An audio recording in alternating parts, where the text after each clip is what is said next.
your trigger-happy gunman.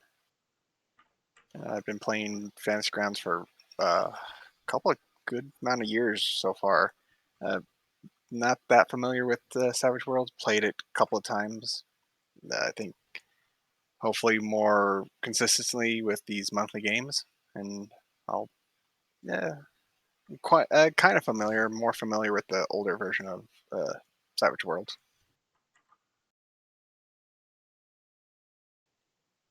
Awesome. And Jed, you're next on my little Discord list here. What about you?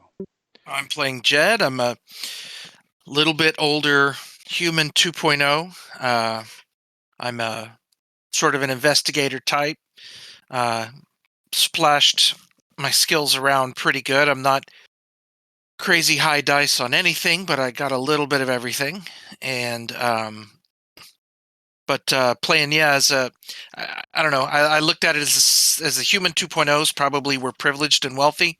So I explained my living in the dregs of society as hiding my psionic ability and kind of living on the edge. So.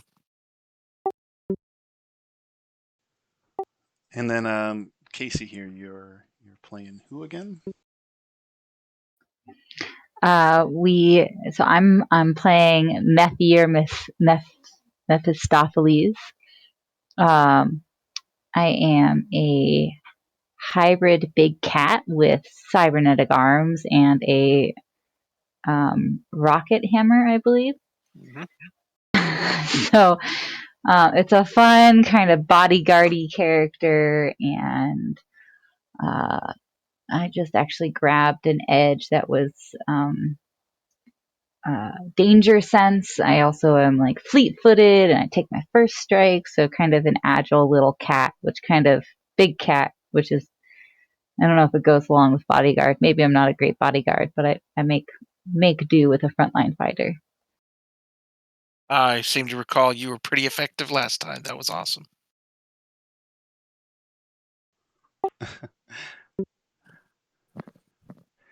Excellent. And so as you look at some Tandar and Jorthane, feel free to also activate some modules as well on the right side under the library. Okay. That'll help out if you click on some of the links and you're trying to get further into your item. If you have the sort of Savage Worlds Adventure Edition players under activation activated, and the Interface 0 player's guide, those will all help.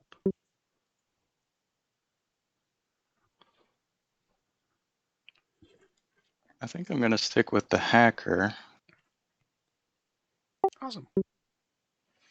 It's a pretty good little hacking system. If you haven't played IZ through Interface 0 before, the third edition made it a little bit simpler. Honestly, just a little bit less cyber Shadowrunny. Okay. So it's pretty fun. It's pretty good. Excellent. Well, let me get people loaded into the party sheet. Thankfully, everybody's already got bennies to spend. So you're going to start with 3.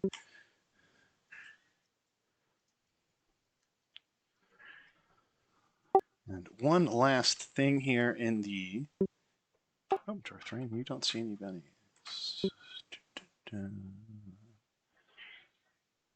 You don't have any bennies. All right. There you are.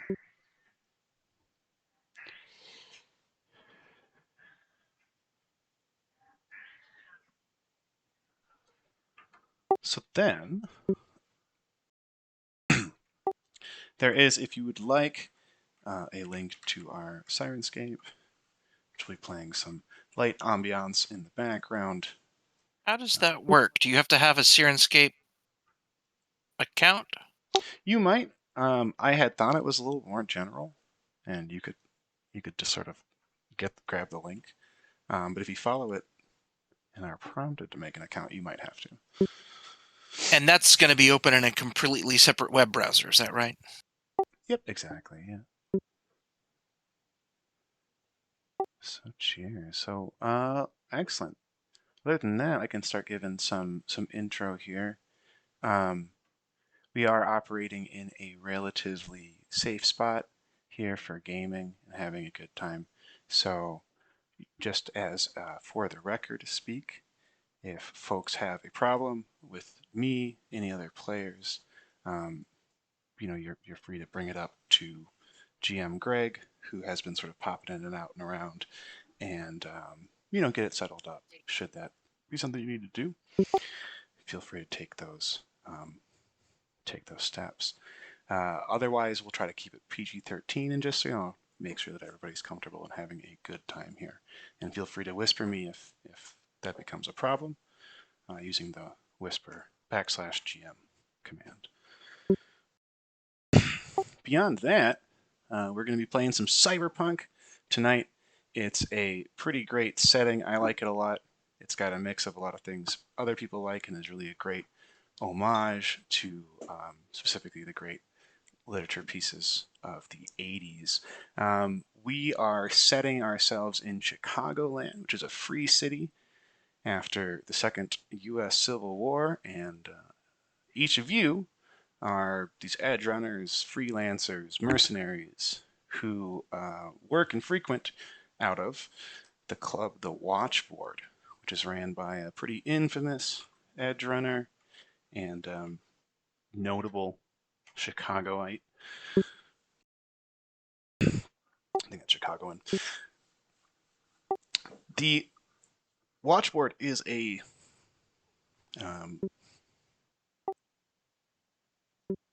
not only a sort of a meeting place, but it's also where you get most of your contracts and where others, meet up into this sort of group. So each of the 5 of you has come here tonight to sniff out a job, maybe have a drink or relax or find something. And so that's how we're going to sort of start here is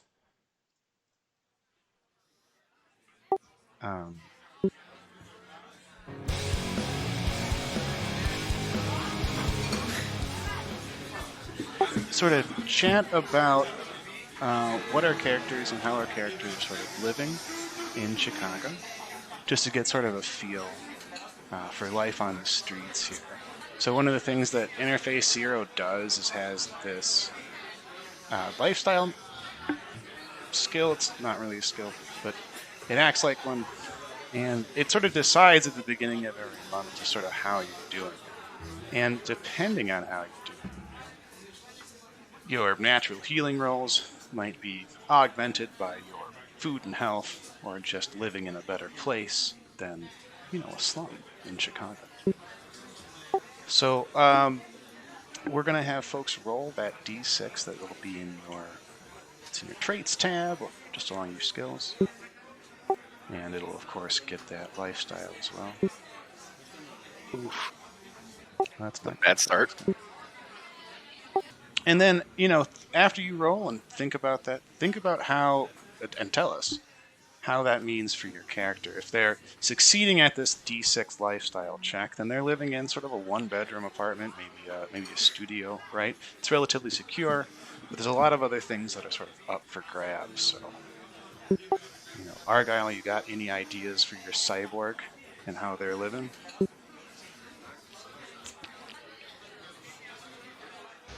Not really. I'm just getting the hang of this character.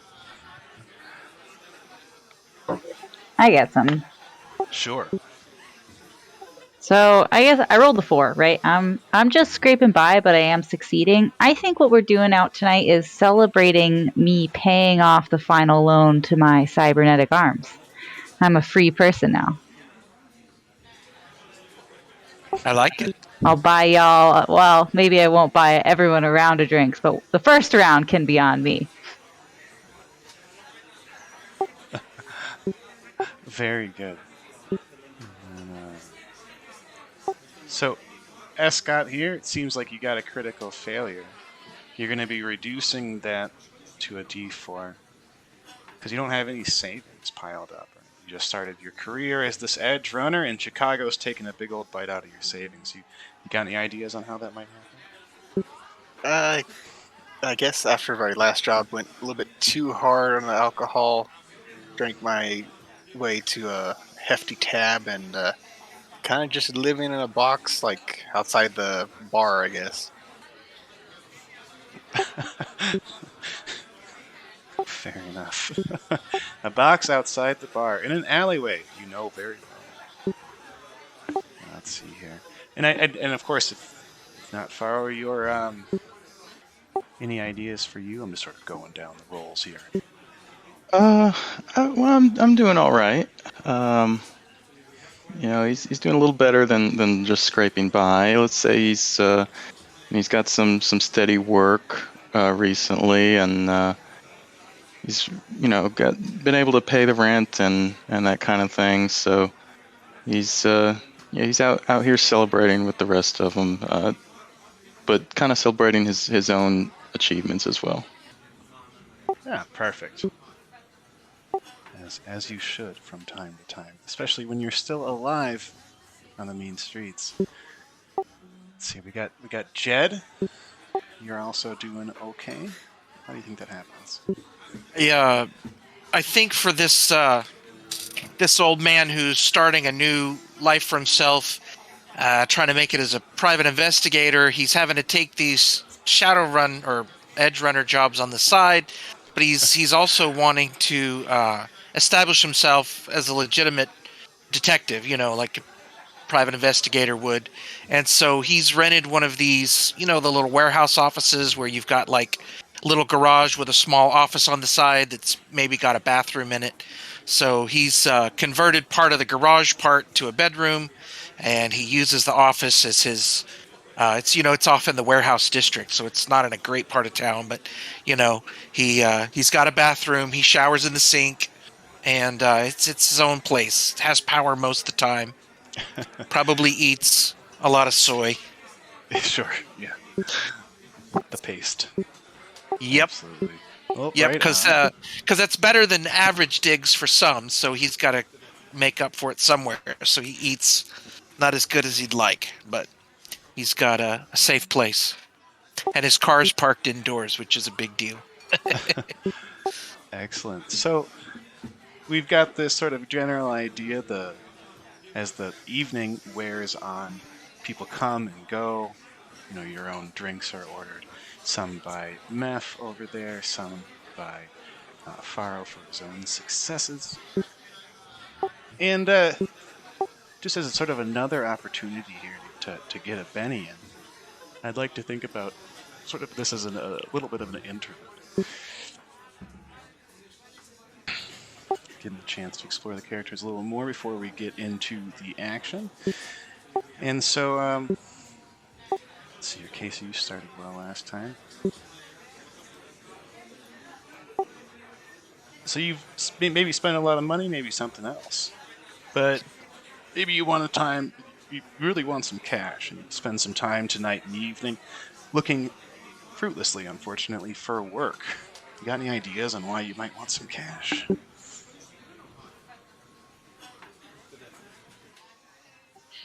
Well, I put my last dime into paying off this loan, so now rent's coming up and I got nothing for it. Awesome. The great motivator, the mortgage. Awesome. And Escott, you trying to meet someone? Maybe buy something. Trying to get something out tonight. Got any ideas on what it might be? I'd say with him spending so much time at the bar, maybe one of the waitresses caught his eye. And maybe he wants to now try to clean himself up a little bit more and not live in a box. Unfortunately, she's also seen him while she's taking out the trash. It's tough to get out of that pit you sort of made. That's awesome. Great.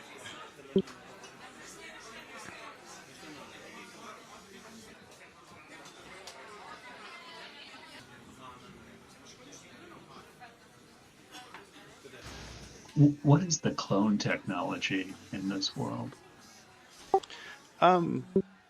Varied. There's sort of general duping into other bodies, and then there's sort of downloading your brain. It's you've got kind of a lot of options, and then they have sort of, other than just straight clones, they've got like bio drones and simulacra, and they've sort of got that divvied out as well. Why do you ask? Argyle hangs out at the watchboard a lot and takes jobs, and nobody really knows what Argyle spends its money on. Does he ever does he ever buy a drink to like go through the motions? It buys drinks for other people. Awesome. Argyle's kind of creepy. And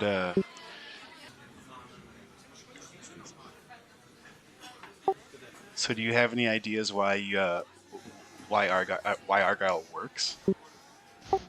Yes, I do, but I don't want to share them with the group. Fair enough. And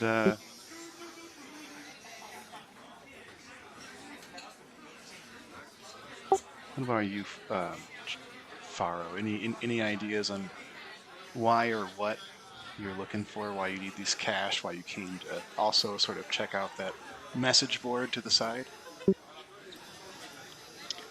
I think Faro's kind of trying to elevate himself.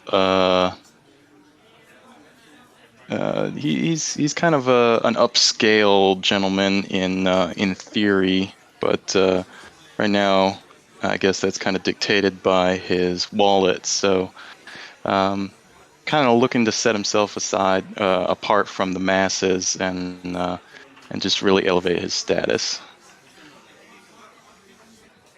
Awesome. Near fire, and then that would of course leave. Ooh, I got clubs. Yeah, so you're trying to have a good time, a really good time. Oh, I thought clubs meant something bad was happening. Well, I assumed it meant some inebriation. That was sort of the bad part. You're gonna have a hangover from this one. Gotcha. I thought I was explaining why I needed money.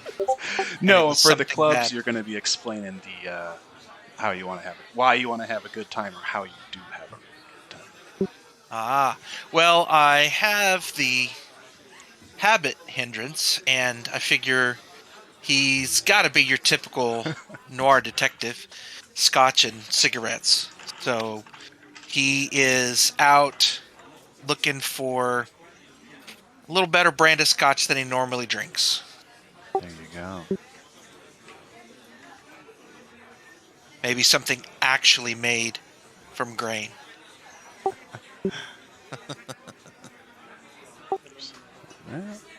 Yeah, maybe something actually made from green. That's a high pick here. Yeah. That definitely is. But the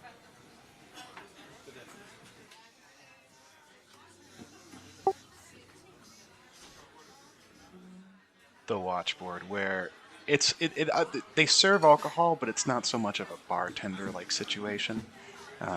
Folks sort of honor bar it, and since it's a pretty exclusive affair, nobody really wants to be on the outs simply for drinking too much. So Jed would pay appropriately, of course, but is sort of free to find the good stuff. Perfect.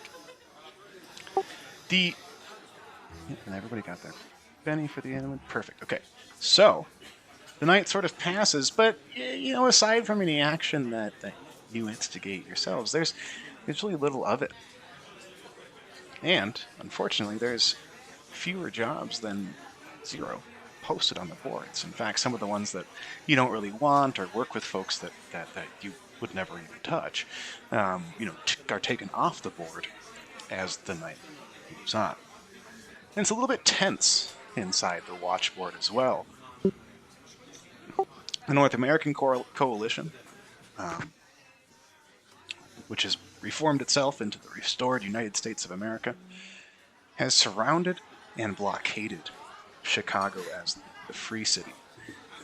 The 50-year ago and 50-story high wall that surrounds the city being really all that keeps the city free.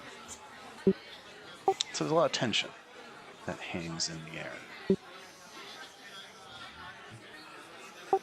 Later that night, perhaps to go home for some of you, you head into the alleyway behind Watchboard, leaving the establishment. As you do, you see three. Make sure it's three. It is three. Three shady-looking individuals doing some shady business over, just beyond, maybe 10 or so inches. What is that? 20 meters, 20 feet. Can anyone else see the map? I see blackness. Oh. I saw a line for a moment, but There it is. Okay, good. Good, everything's good? yes. Okay.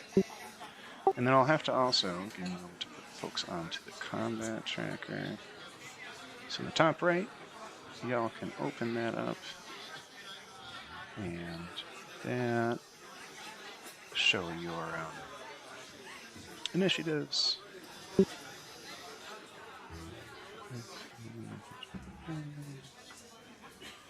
Should they be rolled and all of that.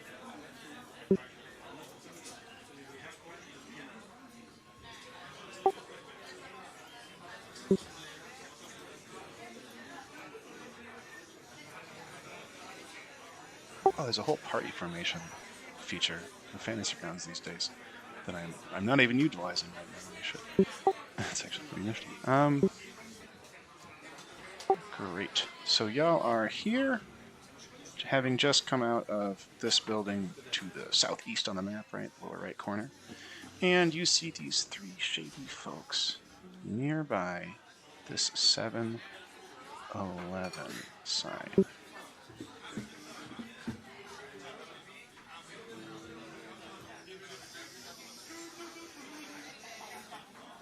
And so let's take a notice check for everyone and see if you can spot exactly what shady business that everybody's up to. I can't Benny that. Oh no. Well, let's get those out of the way now.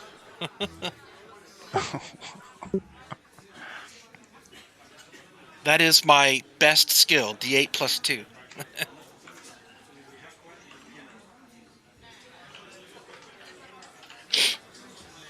And do you want to fall over or something like that because you failed? Is there a reason why you didn't? Sure.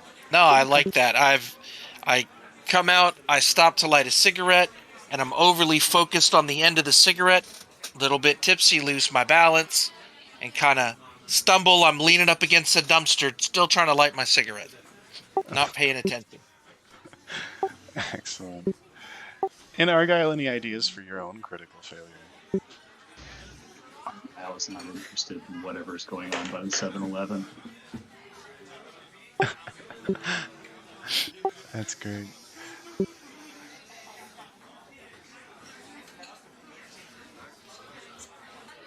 And then Casey. This one I will notice here.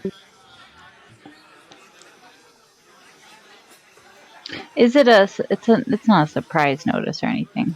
I'm just tracking with my traits or edges, sorry.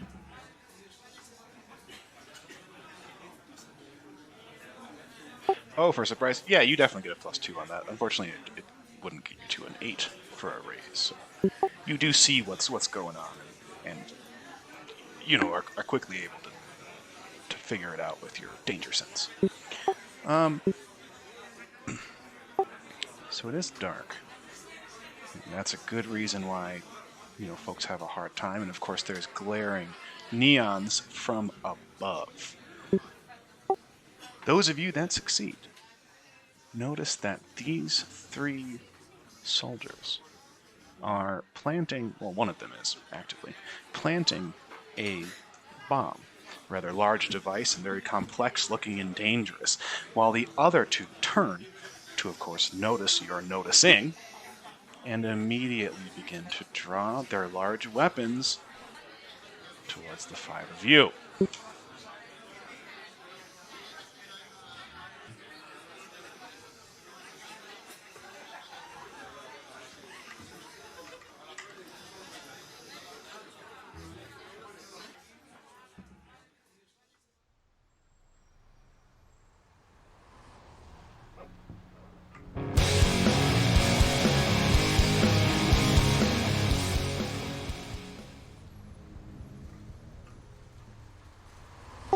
Alright, so they are, of course, going to go first here.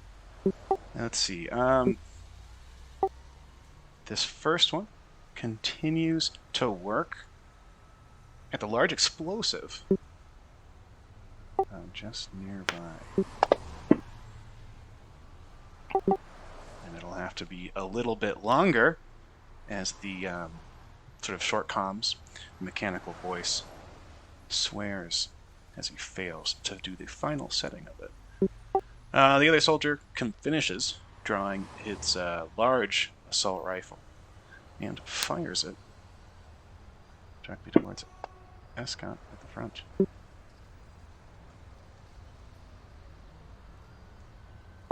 Escott, you're a big. You've got the big one. I forget what the edge is called. Brawny? Yeah, you got Brawny. Okay. Fair enough. So that is a hit. And a gun fires off.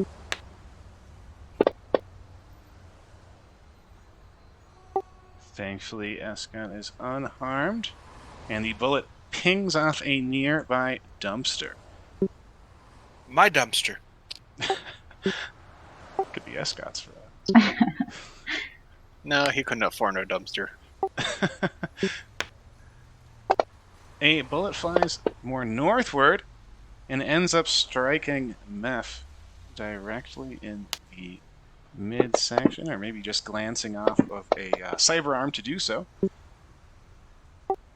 And though it doesn't actually, puncture anything, it does manage to shake the hybrid big cat. Jed, you're going first on the ground, sort of picking up on this dumpster, and you've got these 2 folks firing weapons at you while the other one desperately tries to set this bomb. What do you do? I imagine that I'm sort of half stumbled against this dumpster, so I decide that it's a nice place to be tucked in behind the dumpster, and leaning on it will probably help steady my aim. So I'll just kind of keep leaning on this dumpster, and I'll just take a shot at the guy that just shot at Mephistopheles. Excellent. Any modifiers to distance or cover, anything like that? Nope. If you this is a good time to roll it. If you control and click on the one that you're firing at, it will target them, and then it's sort of X many number of squares away, and it'll take into account should they be medium or long range. For Gotcha. your weapon. Yeah, so no worries there. And will it tell me I guess can I draw a line? How do I? So if you Check mouse range. over your token, it'll sort of show your targets and then a little number. Yeah. Nice. Okay. Good deal. So I'm going to click on that guy and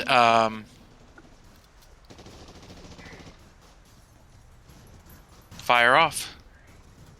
I'm just tired of rolling bad. We're going to Benny that.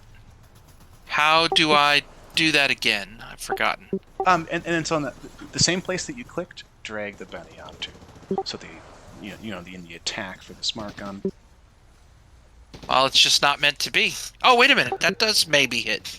Mm-hmm. Okay, great. So now just click damage, eh? That's right.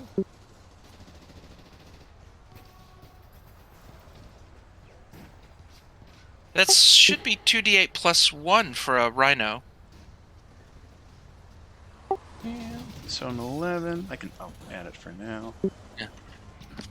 And so that will unfortunately still be a glancing hit for Jed's heavy pistol.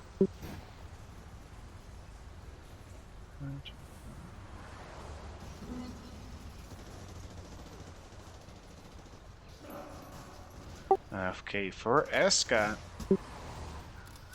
Ascot's gonna take out his gun and shoot the one trying to arm the bomb with a 3-round burst. All right.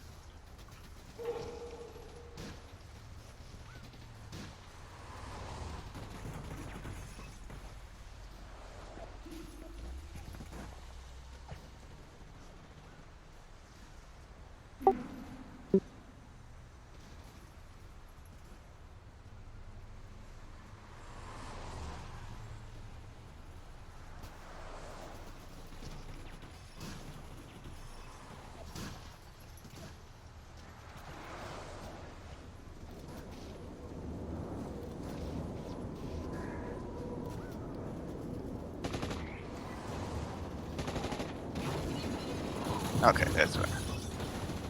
It's gonna be a not so much of a hit unless Escott wants to Benny that damage. I think I will, because that seems important.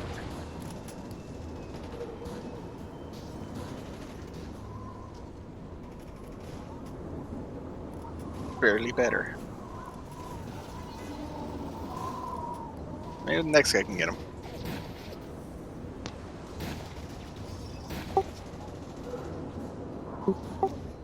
Alright. Faro is gonna draw his pistol as well. He's got a little 22 pistol, and let's see, I think he said control click to target. Which one was arming the bomb? Was it Soldier 3? Okay. And okay, I think that is this an issue that Jed is in my line of fire? Would say no. He's pretty on the ground. Okay. Well, I'm going to fire my pistol then. Excellent. Unless you want to be especially short or something. I think not.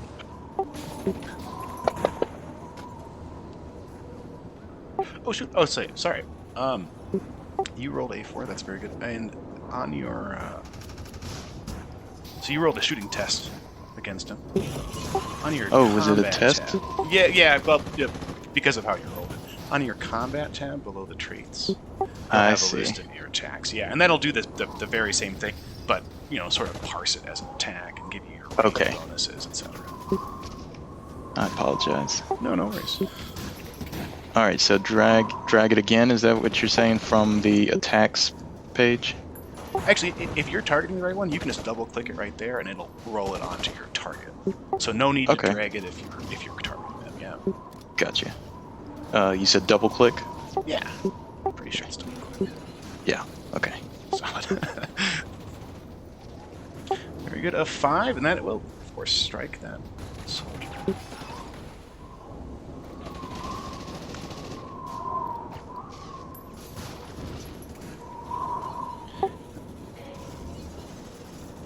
Okay.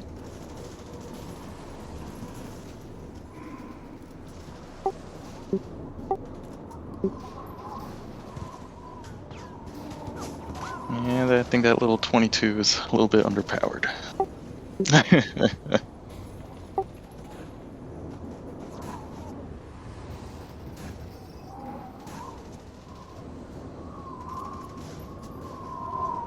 Oh, yeah, let me move to cover.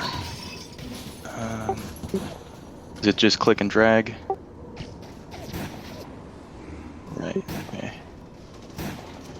Let's see if we can go in there.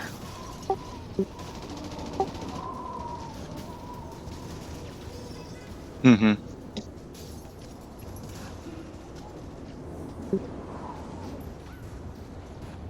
Okay. Do I hit intern then? Okay.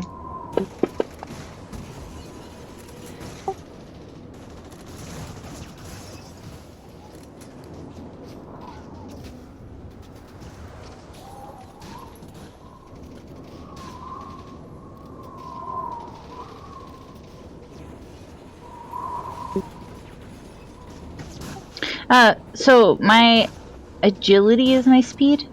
Pace. No, pace is my speed. Okay. I don't have to roll for it.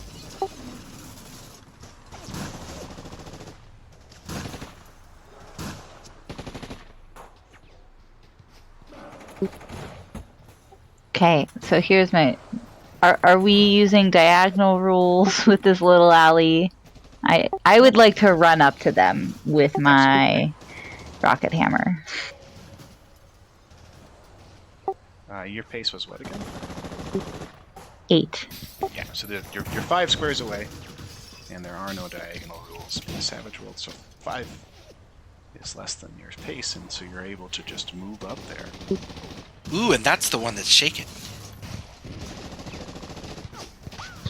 It's number 2 right here. Yep.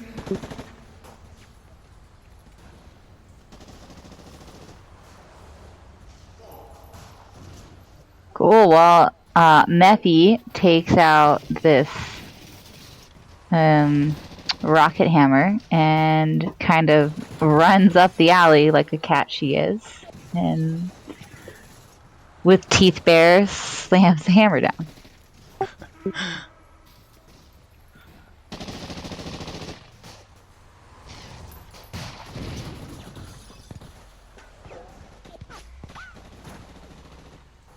Nice one.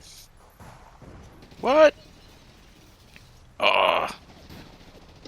I'm gonna use a Benny there. Perfect. And it's easy to say that the soldier tries to bring its weapon up to bear and block. Oh man, that was worse. One more time. Sure.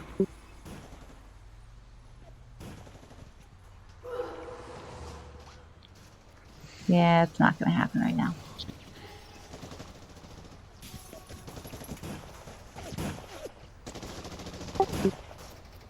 And so you sort of rush up, and the soldier brings his own weapon up, his assault rifle, and is able to actually block Mephi's attack, unfortunately. And that, of course, brings us to our cyborg. Couldn't be bothered with the, the excitement before. Argyle's now interested. What are they trying to blow up? It's really unclear. Nothing of import is around. Yeah, so they're just going to blow up a 7-Eleven. Yep. But the bomb, now that you have Argyle has a spot of it, he notes that it's a very large style bomb, so it would blow up a lot more than that as well. Possibly Argyle. Yeah, right. Okay, Argyle has some skin in the game then. Okay, thanks. I'm going to target Soldier 3.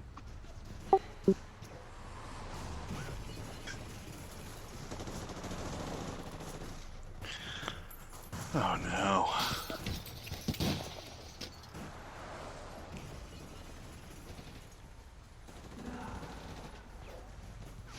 Did I use that incorrectly? You used it just fine. You'll just have to click the attack again. Understood. Okay. Yeah, if you drag the Benny onto the attack, it sort of just does the rolling portion of it for you again. All right, good hit.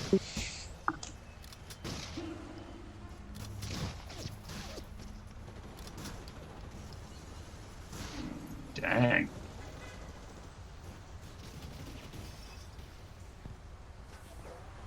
They do have a significantly weaker head portion, so it might be worth it to aim for that. What I was gonna try next time. And then, does Argyle want to move around at all, or anything like that? Yeah, Argyle's going to close a little bit.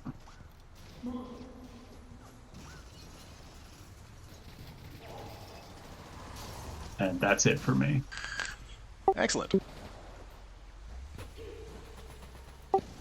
Okay, so Ascot, you of course got some large boon this round. Oh. Got that Joker. Wonderful. Nobody gets a Benny. Any ideas on what motivates you to sort of push it over here?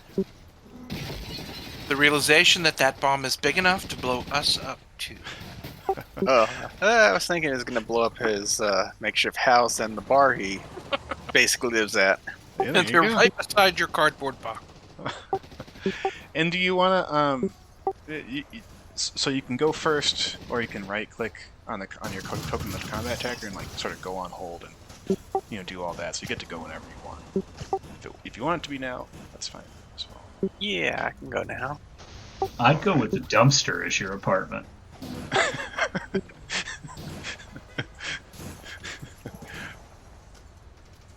More waterproof. Yeah, cardboard boxes are not known for their reliability. There we go. And so, again, remind me, Valid here, what the 3-round burst, you get a bonus to hit, right? You don't get extra A bonus rolls. to hit and a bonus to damage, but it burns 3 ammo. Okay. And you don't roll again, you just get that bonus. Gotcha. Mhm. Very good. Oh, that's right. It's not rate of fire of 2. It's a...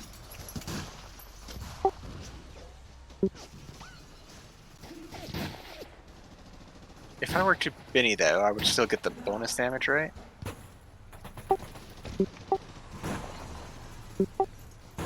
The raise.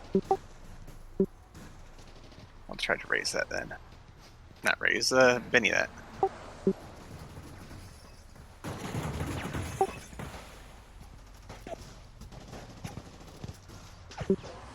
No, I did it. There we go. There we go.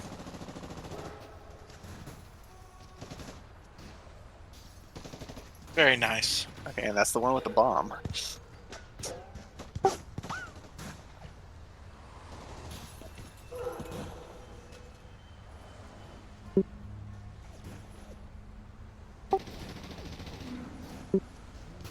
Okay, Jed's realizing these guys are tough. They have assault rifles. I've got friends that are standing right next to these guys. I have the power speed, which I can cast with a little extra power points to give me no multi-action penalty for 2 actions. So can I declare now that I'm going to cast speed and then another power and then not have multi-action penalties? Is that how that works? Yeah, I'm pretty sure it affects the action that's required for casting speed, yeah. Okay, so I guess I am going to cast speed, which will then give me no multi-action penalty for a second action, and then I'll cast protection on everybody because these guys didn't go down very fast. So I've already shot one once and it didn't seem to bother him, so let me get down here to where I'm at. Yeah, So and so speed, I have a +2 to cast because it's limited to myself only, and it's limited to speed, not slots. So sure. And so on the powers tab, before you double click the die 8, add a 2 to the modifier box in the lower left. Just above Yep, the I top did bar. that. Okay, cool. Yep, and I that'll did give you the +2. Yeah, perfect. okay, so that's with a raise. So that gives me no running penalty, I think, is what the actual effect of that is. So we'll just have to remember that. And then I'm going to cast protection. I'm going to cast it pretty strong.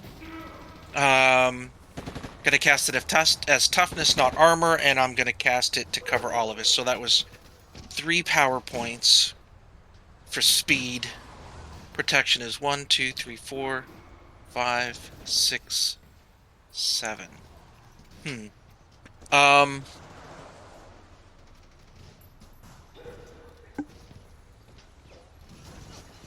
Looks like I should have taken the extra power points power, not the streetwise power. I'm used to playing my shaman in Deadlands, and he's got 15 power points. So I've got to figure out how I want to do this. I'm sorry, give me just 1 second.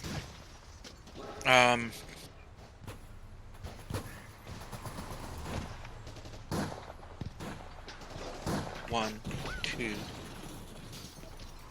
3, 4, 5, 6, 7. Faro, you're not planning on sticking your head out there anyway, right? You're kind of Right. cowering back here. Okay, so I don't have enough to get everybody, so I'm not going to cast it on Faro because he's kind of tucked in behind me anyway. So this is going to be either 4 or 6 toughness for everybody else, depending on how well I roll. So sorry for the time it took me to figure all that out. Okay. That's not a raise, so everybody gets 4 extra toughness. Not armor, but toughness. You got it. So I can put an effect on folks, and that is called protection. And then you're sticking right there. I don't see any reason to move. I mean, I'm pretty happy. I can see what's going on. I feel like they'll have a hard time hitting me. Oh, did you ever stand up? Oh no, I'm still. I kind of see it as I'm slumped over, but effectively I'm prone. Mm-hmm. Very good. And Argyle as well. Okay, very good. So we've got that on everybody, and I think you're set. Okay, that's you, Mephi, protected by your Zeke. Your Zeke's power behind you. Is there an aim function here? Is there? Like, can I aim for the head? Yeah, so you can. Well, so there's no aim in order to make for melee, right? There's no aim to make your attack have a better chance of hitting. Oh, you can't cold shot the head with a melee? No, so sorry. There's like depending on how you look at it, like some games you when you aim you make the attack easier. You can make the attack harder and do more damage by just trying to hit the head. You know what I mean? So if that's what you mean by aiming, you can do that. But you can't like take a moment in order to get a better chance of hitting. So which one were you trying to do here? I was trying to get a bonus on hitting, so all good. Well, if their toughness is high, the bonus to damage is something that's good to look for. But I guess if their parry's so high, a thing you can do for bonus to hit is wild attack. Kind of like a barbarian in D&D, you have a little bit better chance to hit them. They have a little bit better chance to hit you. Is that an edge? No, that's a action. Oh, it's an action. Yeah. It's like a certain form of attacking. Yeah, you get a +2 on the attack, and they get a +2 against you for the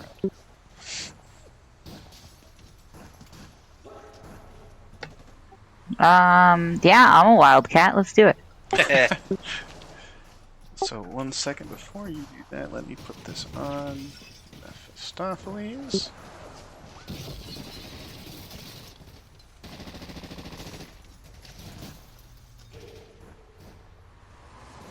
Just doesn't like a dragon under your portrait. There we go. Got it on. You're good.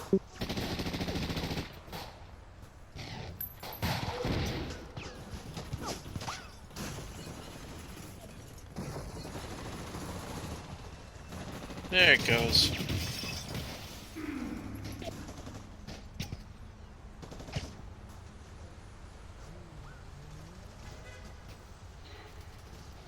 Nice. Oh, very nice. So everyone looking on is a little worried that Mephi herself is going to blow up this bomb with this rocket hammer exploding everywhere. Excellent. And you could take a step and sort of be adjacent to the remaining soldier if you'd like, or Yeah, I'll get in the way. Let's do it.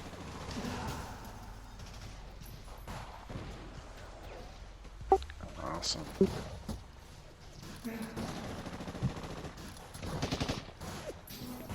Oops, sorry, Argyle. 1 second. Just dung for you. I accidentally hit the button to make it end the soldier's turn, and the soldier does sort of want to get out of here now that its one ally is a crater and its other ally is a mess of bullets. So I think it's gonna flee. I think it will gently run. And the soldier will take off to the southwest, off of the map. But, Does Mephi get a free attack? Yeah. Yeah, Mephi, you can try to... obviously, the soldier tries to dodge as best it can before simply fleeing. It's more than a tactical than a turnaround and straight run. Gotcha. But, yeah, Mephi, take an attack before.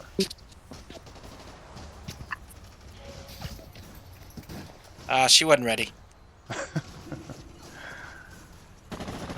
She's trying not to hit the bomb. I gotta charge this hammer back up before I do another blast like that again. There you go. And so with an 8, it actually just gets right around this. So.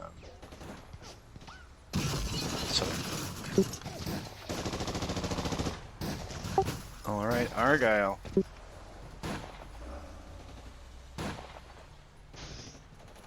Yeah, I'm just gonna let him go. Fair enough. And if Pharaoh doesn't do anything particularly dramatic, that might just be it. Yeah, I don't think I have any plans to do anything. All right. Oh, very good. So let me just check a note here. Get a soldier off the board.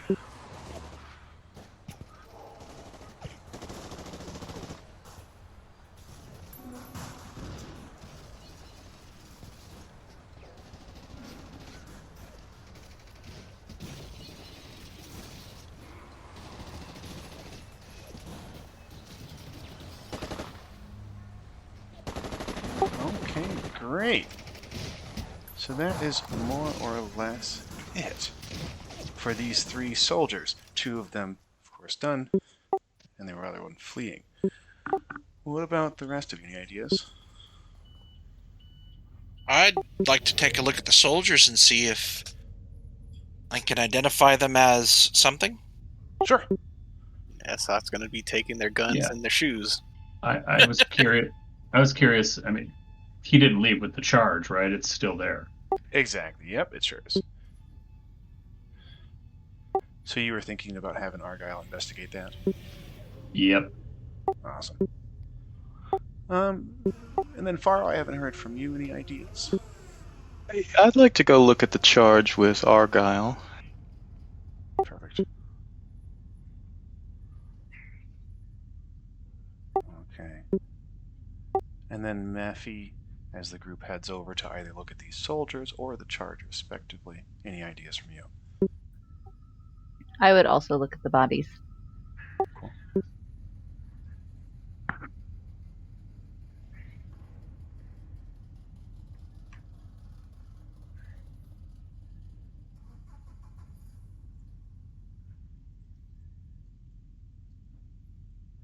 Well, I take that back. I look out the alley entrance. I'll stand lookout as we There you go. all kinda, yeah.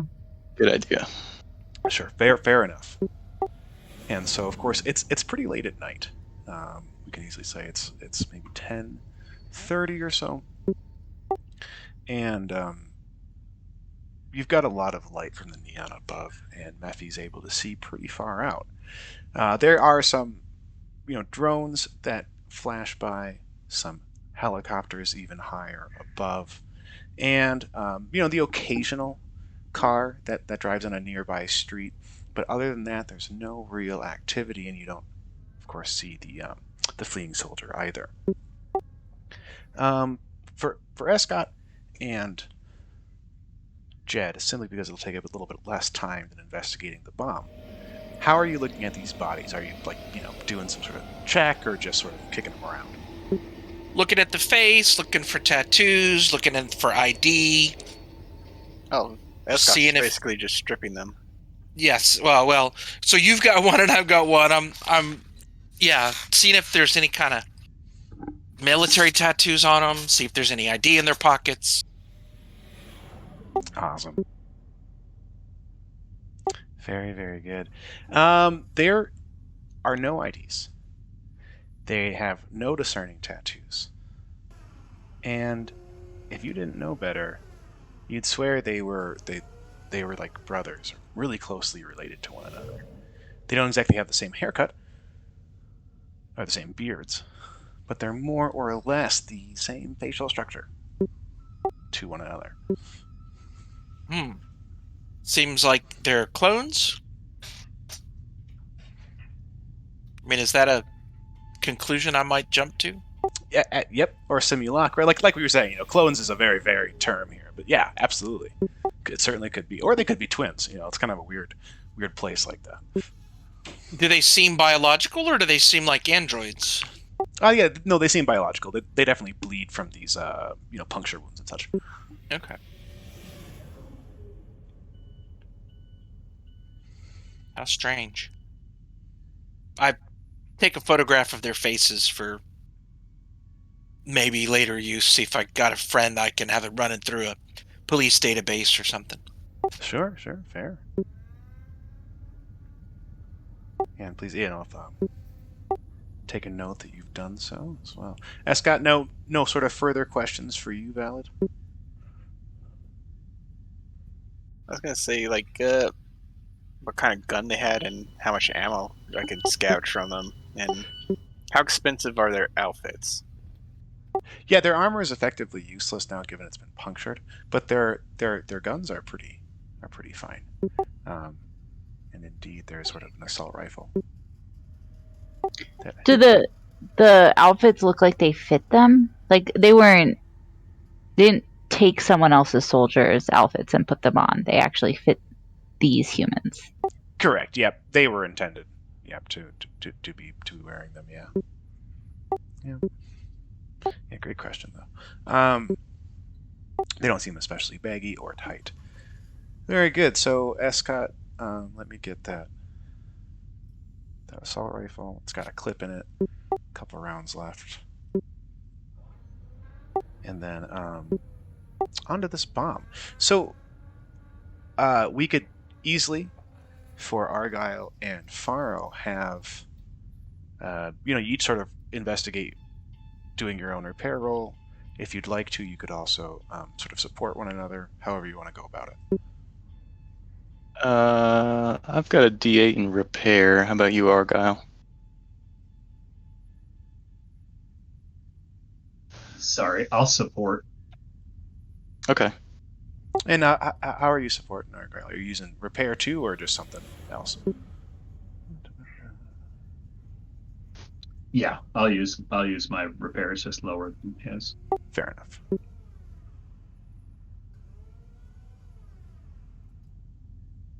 Oh, hell. Nice. So that gives a So +1, right? Yeah. okay. Yep, and so then there's that modifier box in the lower left. You can just chug a 1 in there. And you'll also get a exploding die. And you will achieve a raise.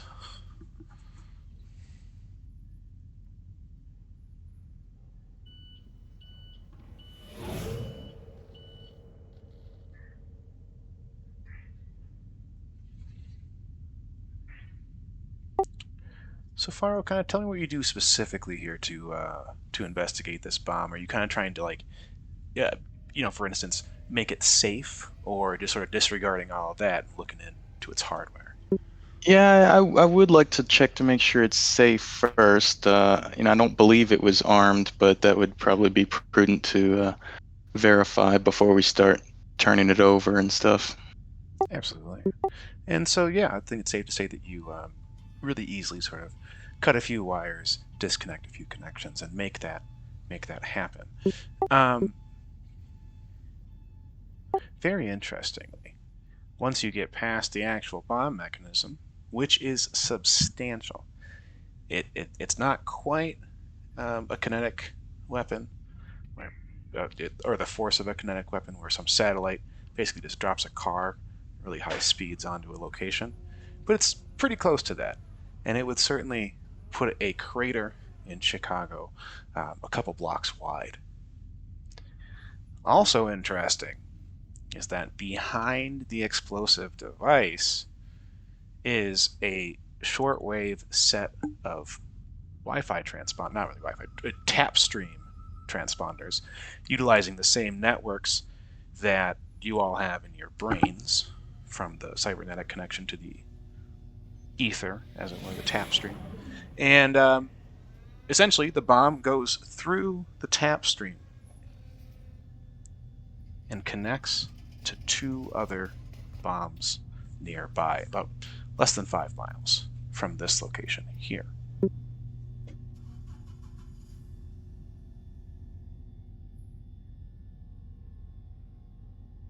I'd like to relay that information to the others. Holy smokes! Are they Can blowing we up pull up? anything important? There's probably a lot of stuff that individuals care about in the 3 areas. Considering the size of the bombs, 3 of them exploding, yeah, it would definitely be pretty devastating. What were you asking, Casey? I don't know if it was possible here, but maybe I was thinking, could we throw it onto a map? Could we like overlay it somewhere easily? Or is that like we have to go somewhere to connect to a network? No, there is effective Wi-Fi. Mephi could essentially, pull it up in sort of an AR fashion, zoom out to see the size of the city and exactly where around Burbank in central Chicago these bombs are located. Absolutely.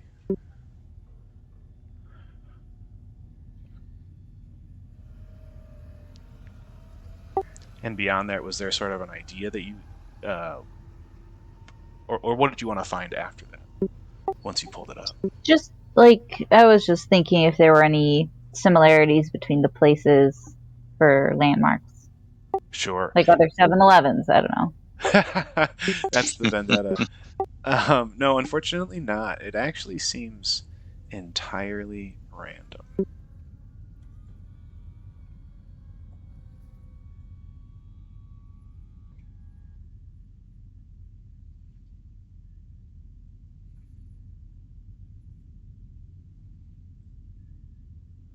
This kind of explosive, is that the kind of thing that we might have a chance at tracing its origin or something? Or is it just kind of like generic explosive? Who knows where it came from? No, it's certainly not generic given its size. Um, it's pretty powerful. And so your common street gang doesn't have that. So you might actually be able to do just that. Yeah. That could be something that you'd like. I think we might want to notify the city to maybe try to clear these areas and get a bomb squad out before they end up going off and killing a bunch of folks. I'm sorry. So we do have the locations of the other 2. You do, yep. You know where they are in here. I can actually close the map alley. I'll get this. Get a Chicago map. Listen, Atlas map out.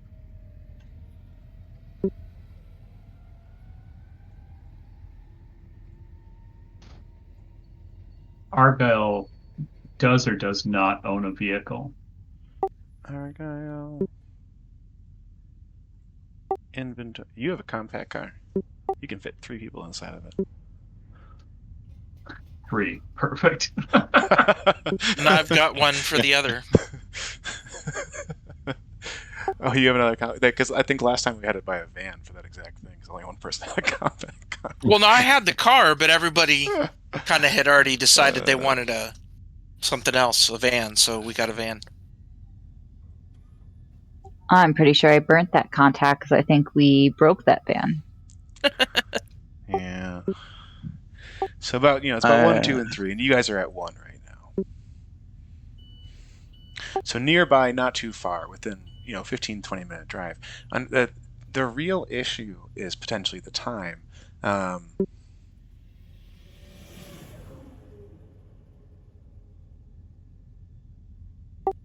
they are set to explode before midnight. So about an hour and a half. So we can see when they're going to go off. Yeah, it's like a timer. It's not they're going to remote detonation. They're on a timer. Yeah, and they were syncing up for one another in order to blow at the same time. And about 90 minutes, give or take, a half an hour or so.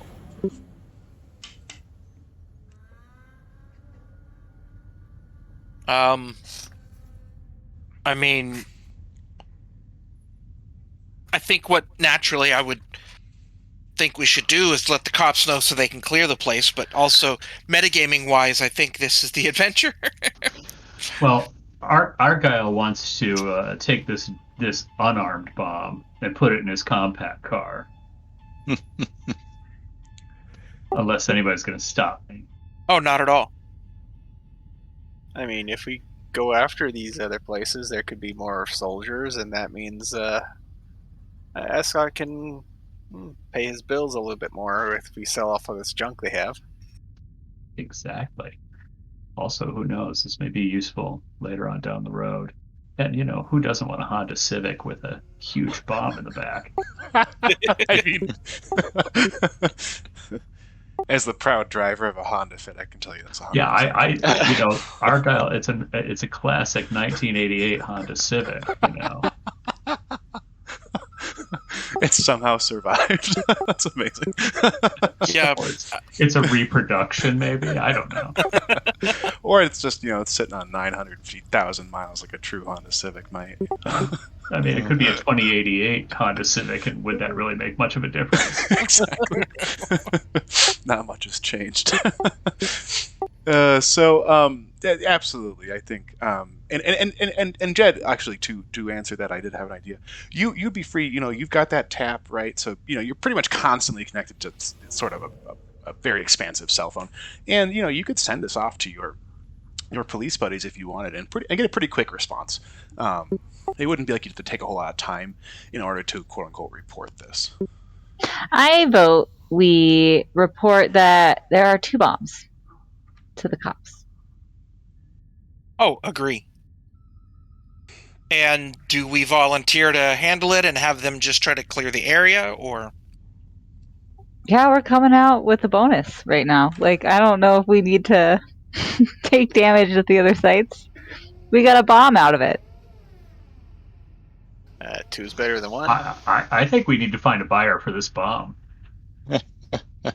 I might be able to help with that. But a bomb that big, I'll be very picky who we sell it to.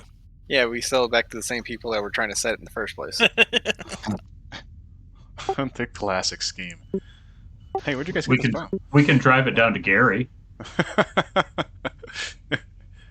No, yeah, it's already rough enough as it is. We don't need a bomb. Poor people down in Gary. Up to Milwaukee. Yeah. Absolutely. And so the I think Jed the cops would respond that sort of with the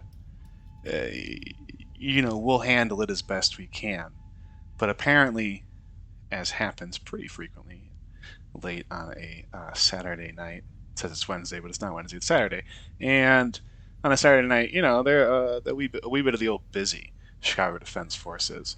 And you're actually redirected through a couple of loops until you eventually hit the private security company that is responsible for this area, Ravenlock Securities. And you really get the run around with them. Very attractive sounding people sort of answer the phone, and they seem very sympathetic. But yeah, there's just probably not a lot we can do tonight. I love it. Okay. Okay, Argyle is now in for let's sell 3 bombs in Milwaukee. Especially if they're going to bomb the police station with them.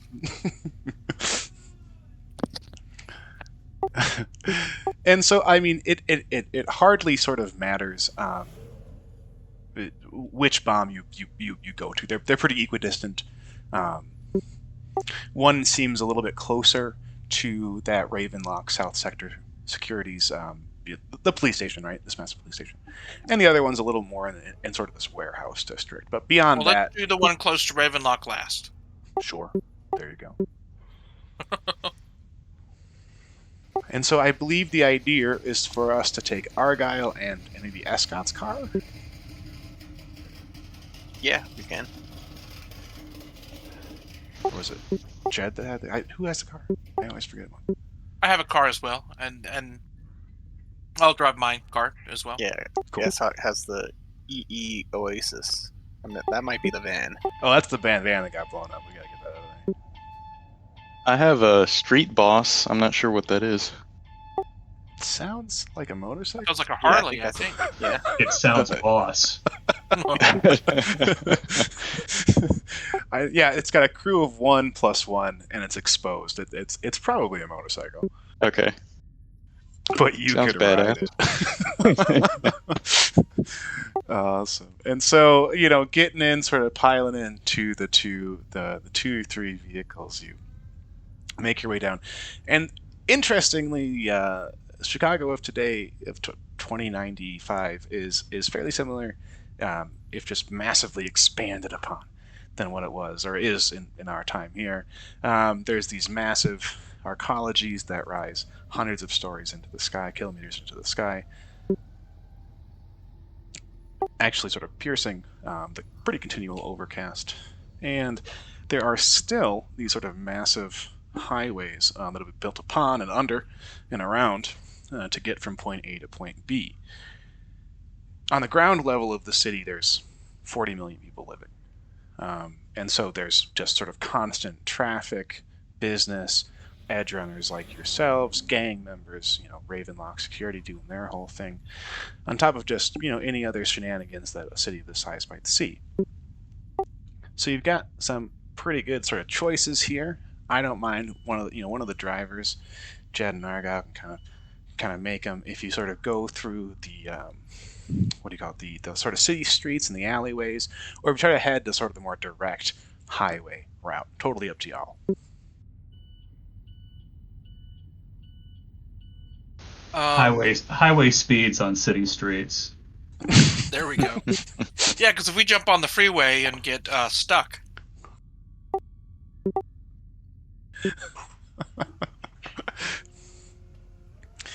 Do you need a driving roll from us? Yeah, no, I'll definitely take one from Jed as well, Argyle and Jed.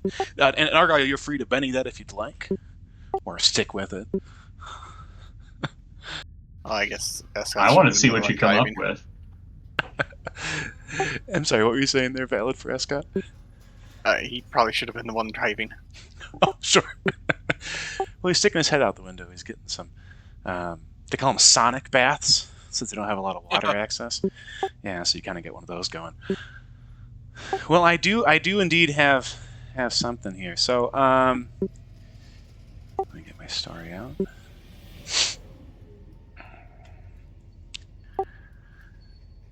You're going real fast. Jed's doing a fairly fine job of keeping up to the sedanish Civic in front, but you're just blasting through these alleyways. People I gotta pretty frequently watch out around the corners, but you're actually fair enough drivers where folks don't get dinged, and it's a little bit late enough where the good people of Chicago have likely gone to bed anyways.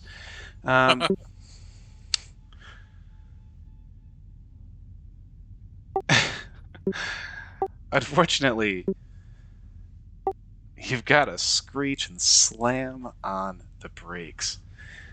And Jed has to do the exact same to not slam into the Civic in front of him. Up ahead are numerous... Don't rear end the Civic, please. don't do that. 60 mile an hour rear end in an alleyway. You don't want to deal with insurance at 10:30 at night.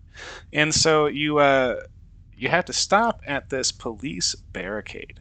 Not police. I really should say Ravenlock security. It's private security who's doing this barricade. It seems like some raid or another, some operation, fairly large scale, is happening just in front of you.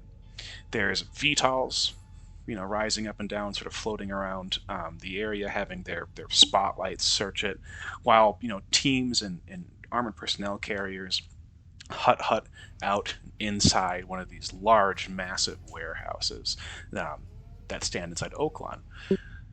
Obviously, the way ahead is effectively stopped. There's ways around, there's ways back. There's sort of and certainly you could sort of try to push your luck and get avoid the blockade, but still make your way through if you were smart or fast enough.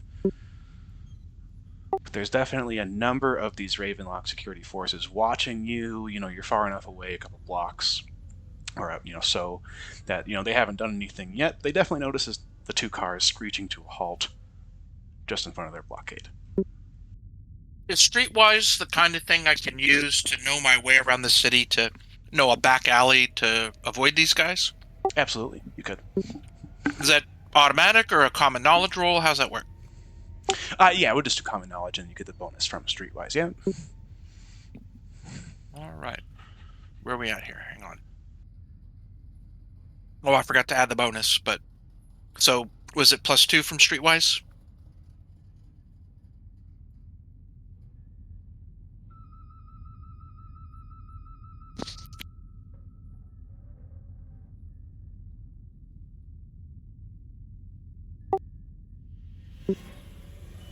I forgot to manually add the bonus, so I rolled a 3. But is it +2 for Streetwise?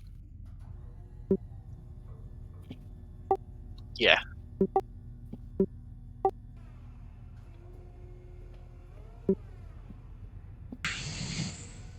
And so, Jed, you're sort of taking them around. Over comms, I'm like, this way, follow me. Awesome. And so, sort of squealing out again, Argyle is able to get to follow Jed again and get the group behind.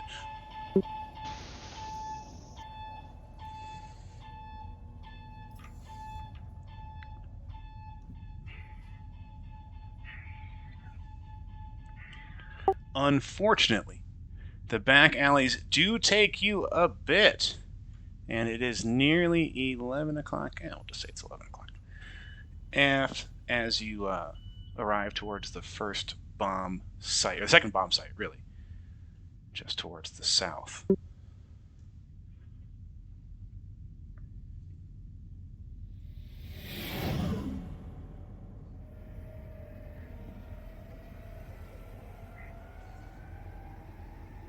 What do we see as we pull up?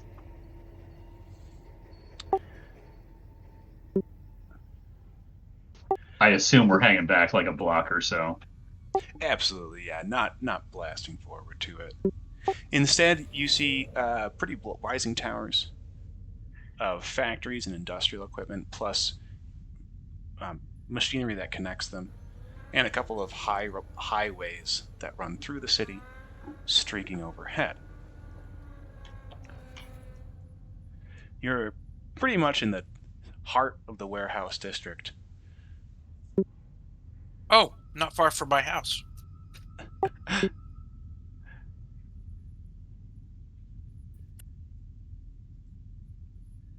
Now it's personal.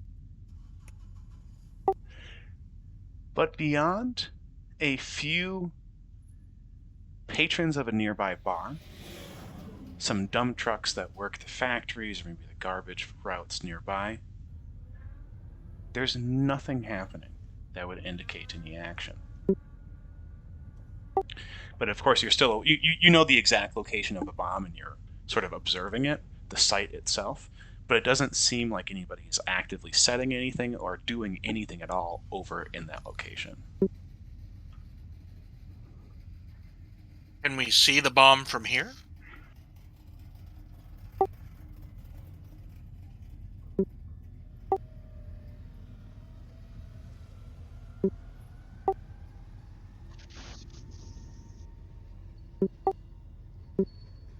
No soldiers. None at all, despite the fact that you're, fairly close nearby.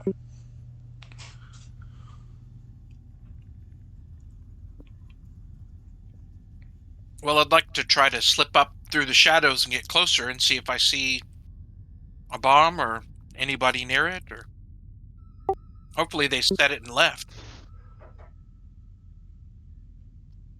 I'm gonna make some assumptions here. Pharaoh is a hacker, correct? Yes.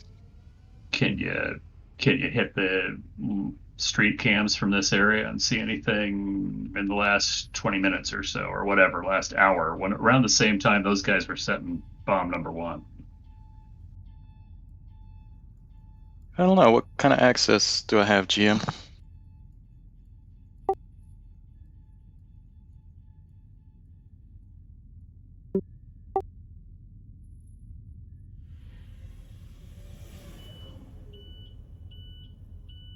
Okay.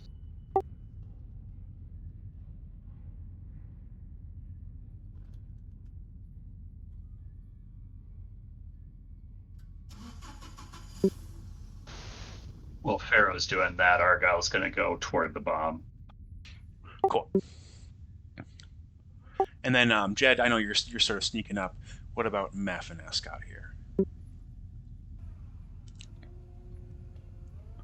This seems more their domain. I'm just the gun guy.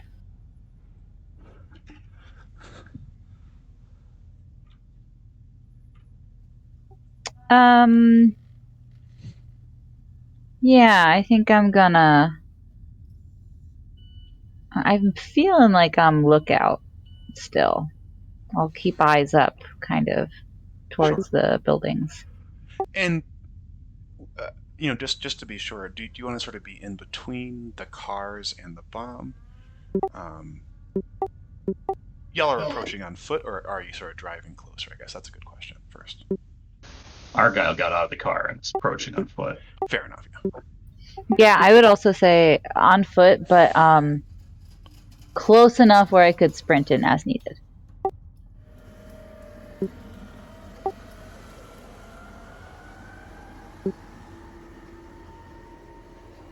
I was gonna say it's kind of close to Argyle.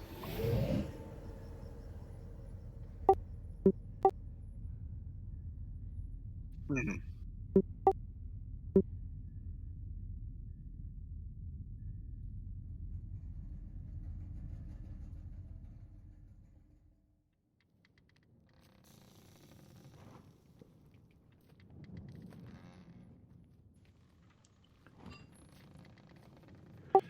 Jed Argyle and Escott a little bit further behind approach through the mist towards the bomb. Pharaoh goes, gets a pretty left here towards a nearby pole where there's a security camera that views the whole area. And, Mephi, you stop just a little bit behind in order to cover both and keep lookout towards those tops of those buildings. Jed, did you want to stay sort of on the side as you stealthed in, or? I'm not sure in this picture where the bomb is at. We could. Here, we'll put you. There, over there. Argyle is in the middle. And then, so right around where Argyle is, on that large silo there, is the bomb itself. Oh, so not on this building. No, the building is sort of just a bar. This one actually targets something that could be valuable. I see. Hang on, I'm playing around with this map so I can see.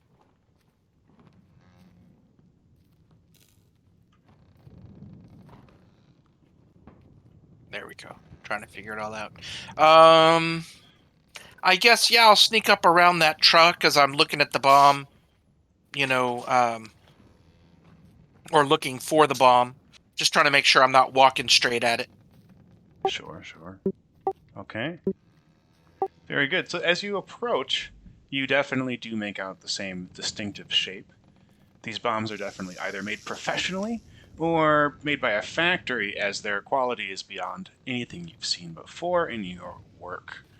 It's the same kind of heavy explosive, likely to destroy the nearby bar and the factory and warehouse. It's also been armed already. That much is clear. Ruh-roh. Anybody know anything about disarming bombs? Anybody got demolitions? Yeah, repair. It's sort of handled by repair. Yeah. So Repair. Okay. Mm-hmm. And then, unfortunately, it looks like your big repairer, Faro, is sort of back hacking into this. So sort of panning back to Faro, while of course Mephi and Escott still see no threats.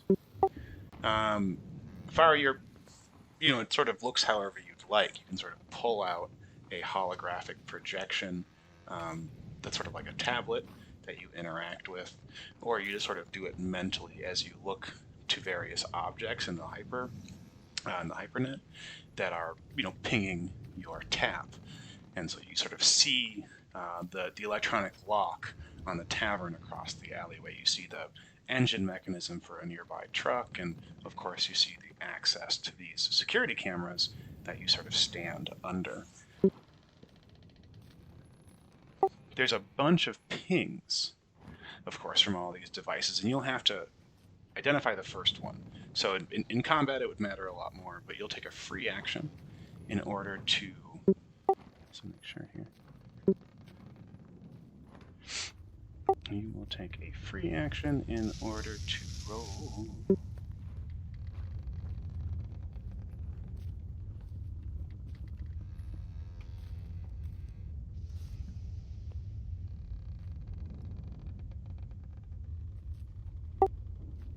A notice check to find Okay. the correct wireless networks, or really to ping all the wireless networks, even the ones that are hidden.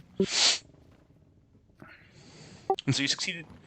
So you find them all and are able to start doing them, and that's a free action. Had you gotten a raise, you would have gotten a +1 on this research check that you're going to make now in order to find the correct Wi-Fi signal in order to get through.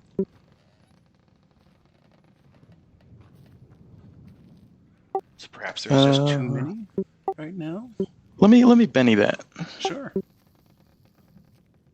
Sifting through the various ones. No better.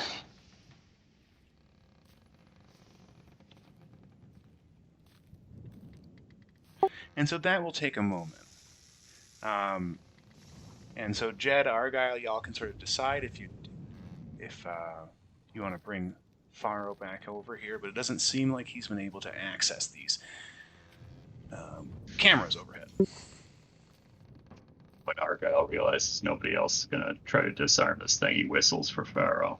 Yeah, I can look at it and maybe offer some advice, but I don't feel qualified to take the lead on it.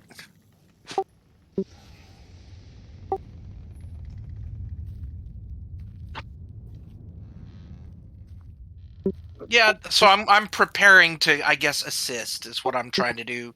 Starting to scout out this wire goes here, that wire goes there, so that when it comes time that he's going to disarm, maybe I can roll to assist. And Faro would start walking over. Yeah, I want to examine it and see if we can, any makers, marks, etc. on the device.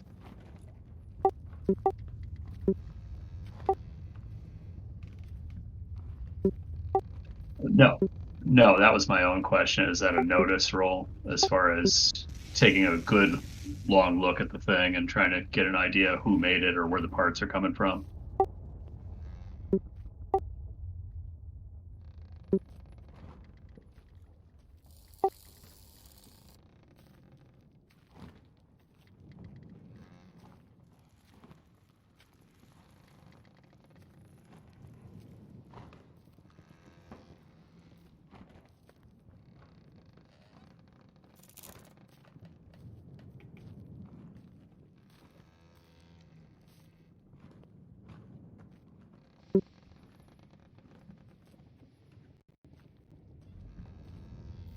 And I apologize for my ignorance. So Chicago is kind of under siege, at least politically, from this group?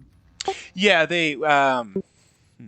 It's not a siege. They're blockading it currently, looking for pretense to invade, is the sort of general thought. Yep. But they haven't yet invaded. There's no formal war. Chicago's a free city. It doesn't exist inside this country, inside that country, and so they're looking to do something or other.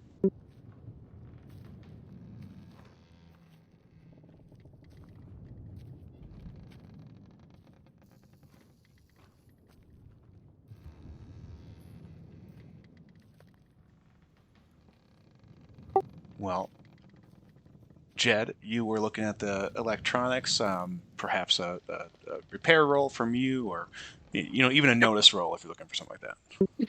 Oh, can I notice? Yeah, that seems fair, especially since Okay. After Argoyle's already getting into it. So, I guess, wait, what is... You're giving a Wild +1. Days of 5, so 7. Yeah, so Yeah. not quite a... You know what? I'm going to Benny that, because that's one of my good skills. I really should be rolling better than that. There we go. Awesome. So you do end up giving +2. Yeah, +2. Nice. Excellent. So that's up to you, Faro. All right. This would be a repair roll to disarm as well. +2, is that what it was? It indeed for Jed's raise on his notice support. I've got a multi-tool. Does that help him at all with the repair roll?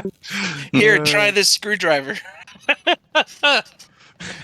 He keeps handing him, pretty like mundane tools while he's disabling a large device. Here's a paper clip, a multi-tool, and some chewing gum.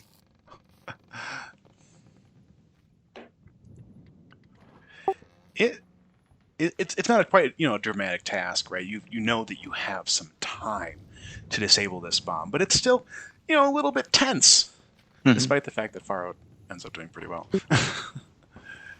And it only takes a couple moments, maybe a round or two, to actually end up to figure it out. And Jed's awareness is actually pretty helpful in the end. Mm-hmm. Just as Faro finishes up, there is something's going to happen, and we're all going to roll a notice check to see if people kind of see it beforehand, and for Faro, if specifically if the attack has the drop. So a shot rings out from across this parking lot, this alleyway, if you will, this large open area, and a shot rings out directly towards Faro. Could only be, as he's the target, and I probably don't get that Joker bonus. oh sure, so you get a 4 still.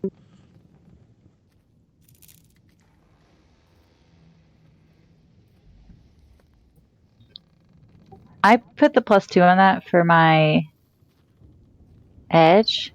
I don't know if it works on like sniper shots and stuff like that though. Oh no, it that's fine because we'll probably roll initiative afterwards, so we can kind of treat it in the same way. Yep, that's fine. And then What does a successful notice roll get us? At any time to put ourselves between Faro and the bullet? yes, yeah, it absolutely could. That's what Argyle's doing. Did I regenerate any PowerPoints on the drive over? Oh shoot, yeah, you should have. What is it? It's like 5. Is it all of them? I can't remember. I thought it was like 1 per hour. Is it 1 per hour? Oh, I thought it was 5 per hour. Yeah, I thought it was I like think 5. it might be. I think it's 5 per hour. Yeah, so you can gain 5 back. You take a nice relaxing break. Okay. That's totally fine. Argyle, you are able to perhaps see the muzzle reflect off of a nearby neon projection, and recognize it instantly for what it is. The muzzle flash is none, of course, 'cause it's probably silence and such.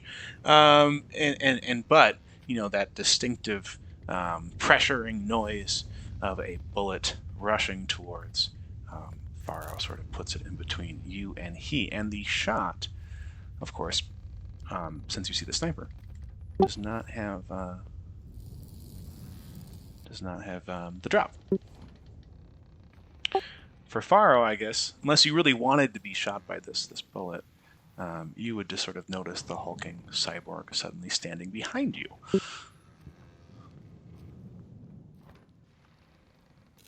So let me get a modifier for long range going on here. There we go.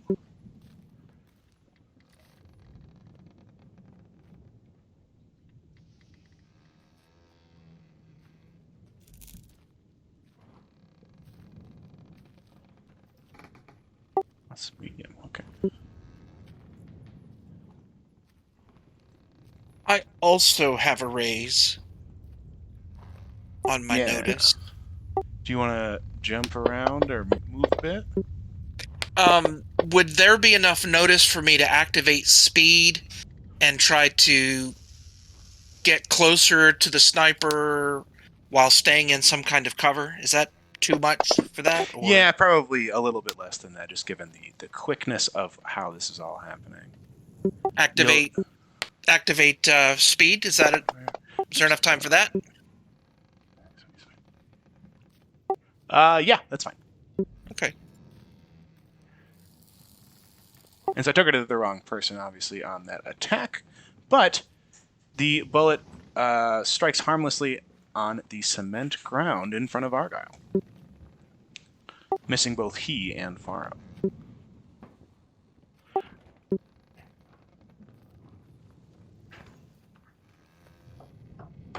Nice. Interestingly, you're all well aware that... Or sorry, interestingly, what you hear just after the shot pings off of the ground is revving of engines, and not quite sirens, but alert klaxons sort of ringing out from a distance in the direction of the nearby Ravenlock Securities headquarters. And after just a brief, second later, it's clear that those sirens are coming towards you all here.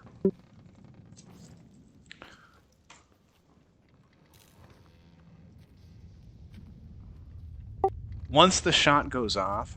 sorry, go ahead, Drew. So the bomb is still armed, correct? Nope, he disabled it, and then the shot was fired. Yep. Well, let's grab that bomb and boogie. You want it in your Civic? Why not?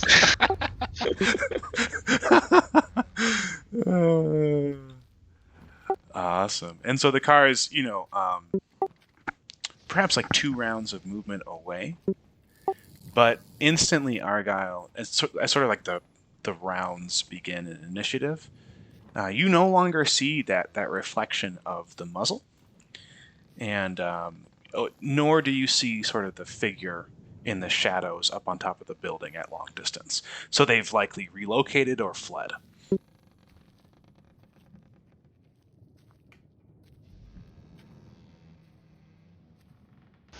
Gun's still out, heading toward the car, keeping an eye out.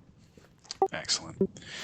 And so if folks follow them, follow Argyle, follow him, Argyle will get to the car at the same time as everybody else does.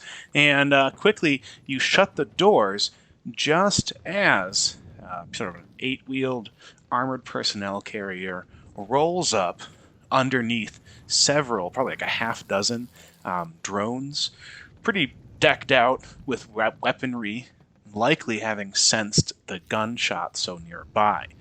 Given the proximity to the bar, they're not super interested in just sort of random passerbys like yourself. But immediately, Ravenlock security sort of SWAT troopers begin to sort of jump out, sprint towards where the bullet ricocheted.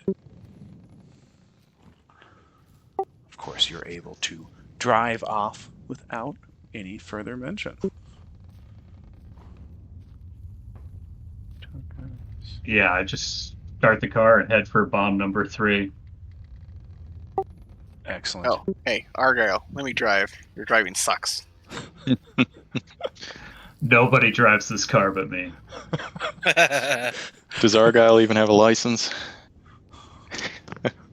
I don't have a license, but I drive very well, officer. He's programmed to drive. Awesome. Well, this is a pretty darn perfect time as the 2 cars rev eastward through the city streets once again, back alleyways connecting various warehouses, going underneath the overpasses and through the fog of Chicago. And as you guys sort of drive off into this sort of the bit towards the final bomb site, we can take a break here, get some drinks, and do whatever else. And maybe we'll try to be back around the half an hour in like 12 or 15 minutes or so. Sounds good. All right. Awesome. Thank you. Thanks.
I'm here.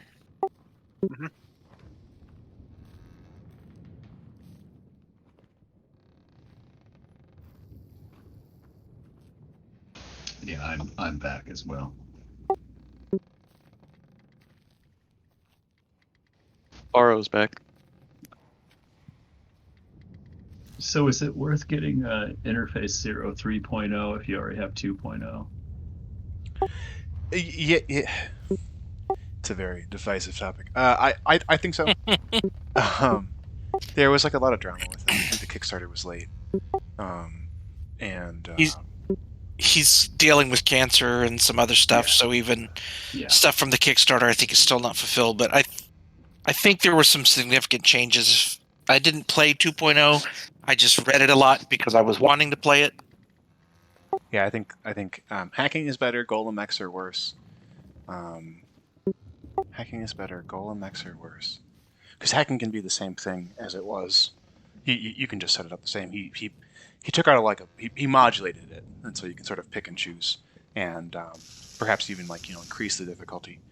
You can add dramatic task or take it away for certain parts of it, sort of do that kind of stuff. Golem mechs though got like just shoved out. there's no building rules. But is the world building Yeah. in 2.0 applicable to 3.0? Like if I was to read through my 2.0 stuff, would I have a better handle of what's going on in Chicago? Yeah, definitely. It's definitely still built on the events of that, like whatever game that they were playing. I think is what it was.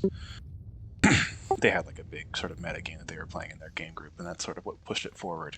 And so yeah, it's like they advanced the plot, definitely, and I really like it. I think it's actually there's another one for Suede. That's a lot more Shadowrunny, like Magic, as well. And Brawl Runners. yeah, Sprawl Runners, yeah. And I like Interface Zero a lot more. I really do. Yeah, I was a first edition Cyberpunk player, so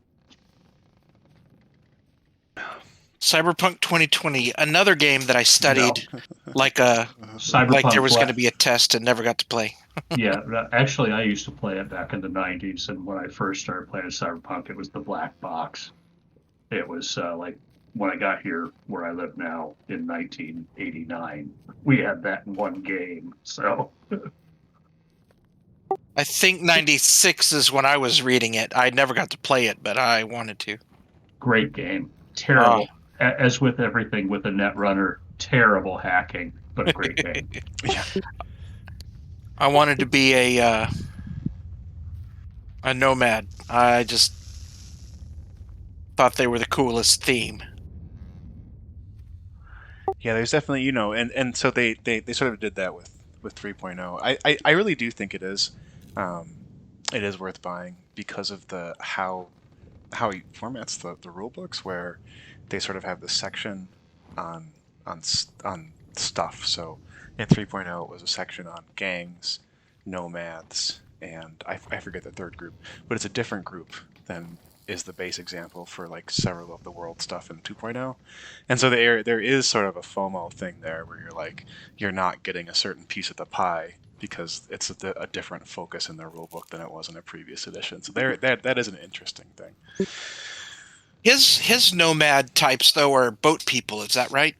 Yeah, pretty much. I think. I didn't dig into it, but I kind of caught that in passing. Yeah, it's very Waterworld and sort of diasporic from rising sea levels and such. Yeah. I loved that movie. I don't understand why everybody hated it so much.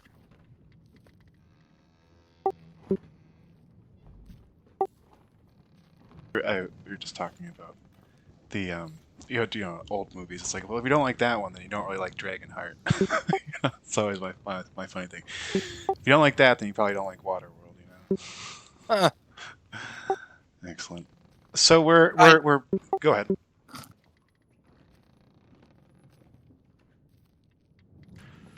Had to drink of water, anyways. Jeez.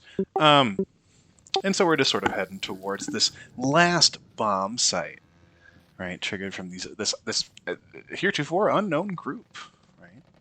trying to agitate and or just cause some destruction in Chicago's south side. And we are going to need another sort of driving check from Argyle, not Escott, who's driving the two bombs about, and from Jed in the other combat. How did that turn out? I can't see it. That's a Jed fail. got a 3. Yeah. Is no successes mean a crash of some kind? Definitely something's going to happen. You're not going to arrive on. You might take a little bit longer. That's the big thing, right? I'm going to try another shot at that. It is not meant to be. I won't keep betting something that I keep failing at. So I guess I'm driving solo. Maybe I get a little turned around and get lost and get there a little behind everybody, maybe. I caught a red light and they got through the green. And I think it would be, unless Argyle, you telling me differently, would you wait for the other car to sort of catch up, or? Oh yeah. Sure. Awesome, and that's going to be kind of important because as Jed does catch up through once the red light turns, he's of course, like we said, he's a very responsible driver. He's not willing to run those reds.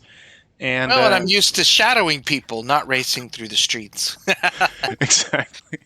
And so you get through that, and Argyle. People get pretty quickly hear the sound. Everybody in the front car, that is Argyle's car, pretty quickly hear the sounds of screeching tires, and can probably see smoke rising from its source. And suddenly, sort of a large, armored SUV, but limousine-sized and elongated, blocks the sort of smallish and ancient road that you were waiting for Jed to approach on. Outside, the door of the Escalade sort of rises up, and out of it come a number of gang members. At least you assume that they're gang members, as they have sort of the same outfits on, the same motifs, and they wield various weaponry that they level towards you. I'm rolling a notice to see if I recognize any of their accoutrement. What gang are they from?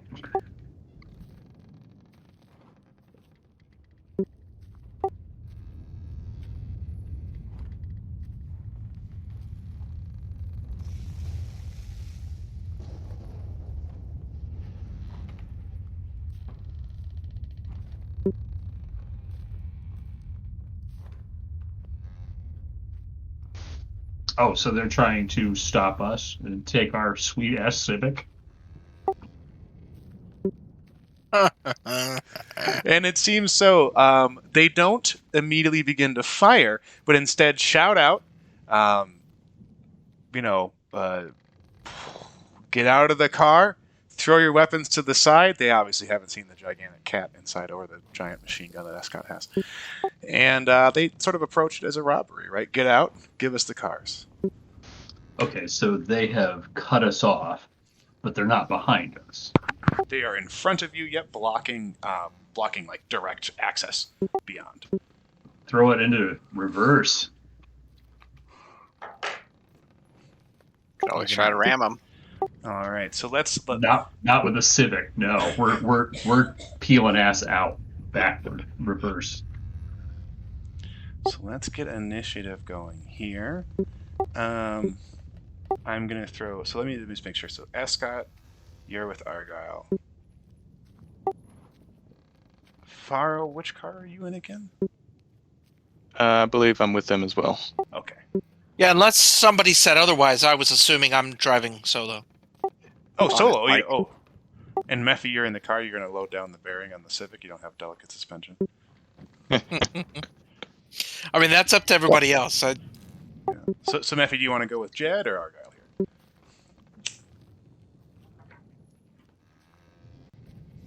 But whichever. I don't know if it matters. I would say she'd pick the one not with the bombs in it. Sure. There you go. That's how I make all my decisions. Excellent. Okay, so we've got you. Yes, I was perfectly happy driving myself. Exactly. Perfect. So then we've got. I gotta throw some gang members on here.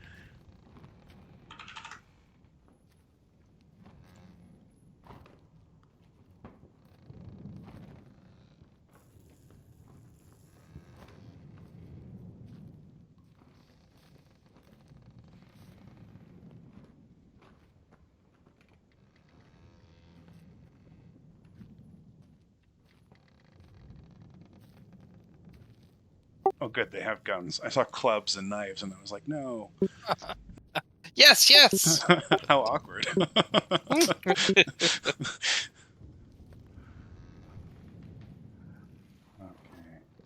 So let's get this shared here. Oh no, I can't share that one. Images. Just comment on those streets.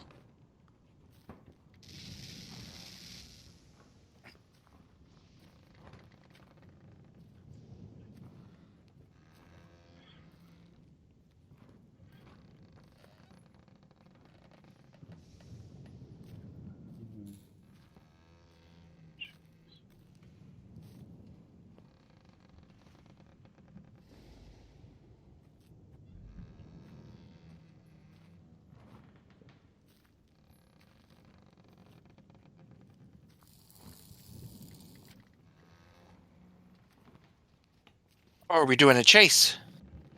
If you're following them and not getting out of the car.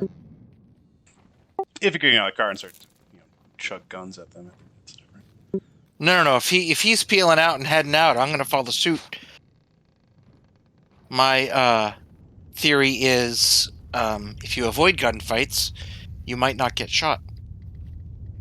I mean, the chance of getting shot's never zero, but if you avoid gunfights, you might not get shot. Oh, so unless there's a sniper around. As I say, there's never the chance is never zero.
Everybody still there?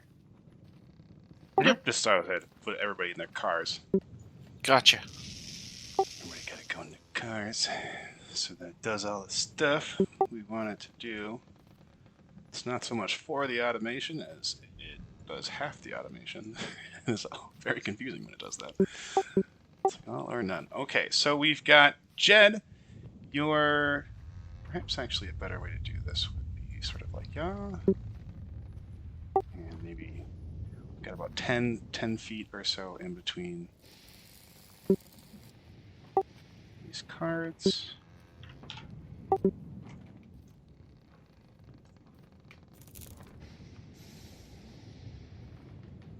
Very good. And so the gang soldier 2, they came out of this elongated escalade with wing doors, right? And just as soon as Argyle begins peeling the Civic back into reverse, whipping it around, they're going to just start running into their car and obviously begin to present chase. Actually, you know what? Let's do this. this better. Since y'all are going to the right, that is the direction you are trying to escape, and the gang soldiers are effectively behind you. That makes a lot more sense. Okay, so Jed, with Mephistopheles Yes. in the car, you can obviously take a driving check to sort of get ahead, change your chase card, or do anything else you'd like. What I'd like to do is spend the last of my power points to activate speed again to let me do multi-actions without the penalty. And so I will do that, and then I will use the change position as an action also to try to gain some distance on these guys. Is that a viable course of action? Heck yeah, that sounds great. Awesome. So let's roll psionics to amp myself up, and I have a +2 to cast that. Sure. So that's a success. So no multi-action penalty. I'm now out of power points. And then I'm going to use my other action to change position, which, since I'm using an action, I get +2 to the roll. Is that right? Yeah, exactly. That's correct. You get +2, and then Top speed on these compact cars is 120. Is that faster than their Escalade? Do I get any bonuses for being faster than them? You're not fast enough to get any bonuses. No. Okay. Do you have? And the handling is 0 on it. It's a +1. Okay, sure. So, if you go into the vehicle, and there's a combat tab for the vehicles not in there. I don't think the vehicle's officially in my inventory. You know what I mean? I don't think it's like all entered. Oh, solid. Okay, sure. So make a driving check with +1. Okay, and so +2 because I'm using a full action to change position instead of a free action. So I'm sorry, +3 total. Yeah, well, +1 Yep, for making okay. it an action, +2 for Yep. Perfect. Okay, so here we go. And oh, that was almost a 6. Oh, but I blew up the 4, and I blew up the 4. Yeah. Oh my god, I keep blowing up the 4. This is awesome. I love it. Jed knows all about getting the heck out of Dodge, apparently. And so you'll, with the raise, you can move 2 cards. Awesome. And so, pretty darn good driving, given the tight quarters. Maybe there's a couple dumpsters to get around, and then once you blast out onto the streets, back around, continuing towards the bomb, there's even more pedestrians, other cars sort of avoid, all of which Jed does pretty well at. Well, that went well.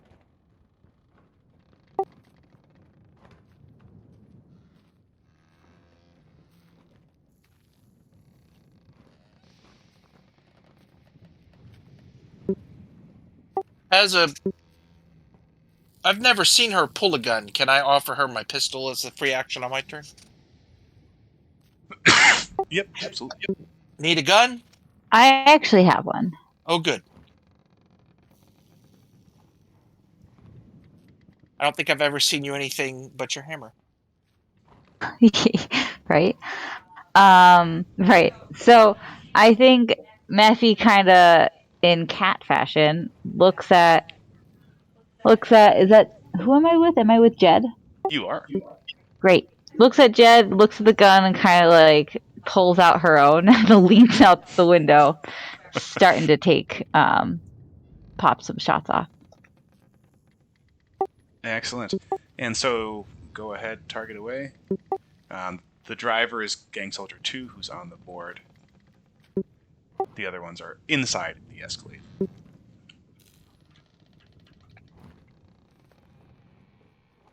Shoot the tires, shoot the tires.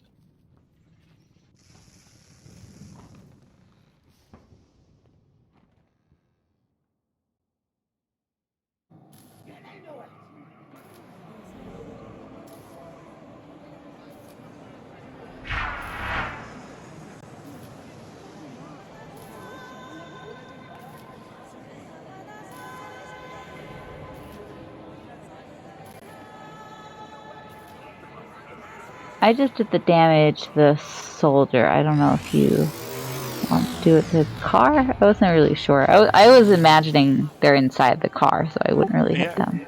Well, the car is harder to hurt. You can shoot the person inside. Relatively. Great. With a 14 even, you actually still do the wound. Apparently, these gangers have fallen on incredibly hard times because the armor on this vehicle is not nearly as thick as they thought. It's a case you just shoot out the. Does Matthew just shoot out the driver, or sort of what happens here?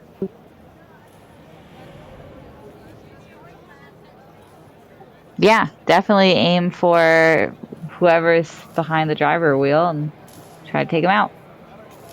Well, I think that's exactly what happens. A couple shots reach out of Jed's car as it peels away, and the gang soldier in front, driving the car, slumps down over the steering wheel, making the horn blare. The other gang soldiers will probably try to attempt to maybe push him out and get into the driver's seat, but in the meantime, Argyle, you've got all the chance in the world to go. Yeah, so I'm going to use both the free action and action to put distance between us and them. Excellent.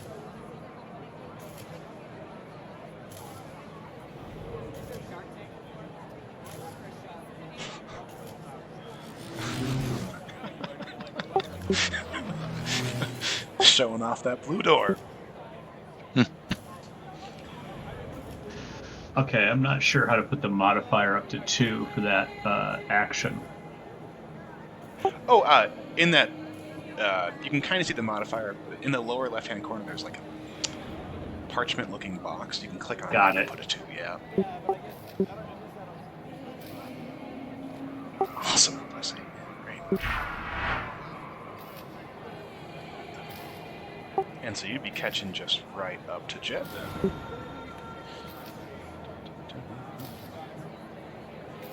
Sweet. Peeling right out. And that would give Ascot and Faro the abilities to put on the ability to go. So Ascot, say you're first. Let's see. I guess I'll try out my new machine gun. And I can still see the gang soldiers, or are they like behind the car? No, they're still inside of it, yeah, and there's plenty of space. You had to turn a bit, and so they're sort of perpendicular. Their car is sort of perpendicular to yours, giving you the opportunity to fire at one in a different spot. Yeah, let's see how I do then.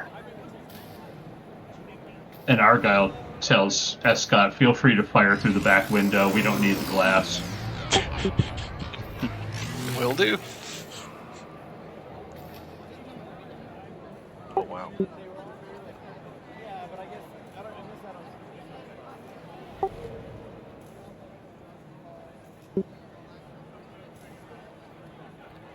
Oh, it should have probably did that. Yeah, the range is 24, 48, 96.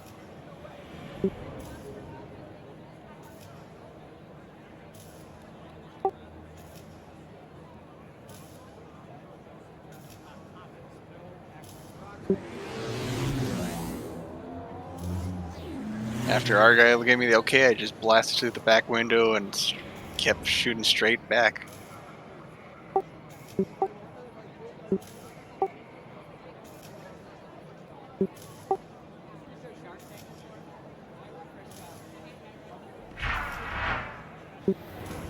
Yeah, I think that would be a good idea. I'd probably put my head down.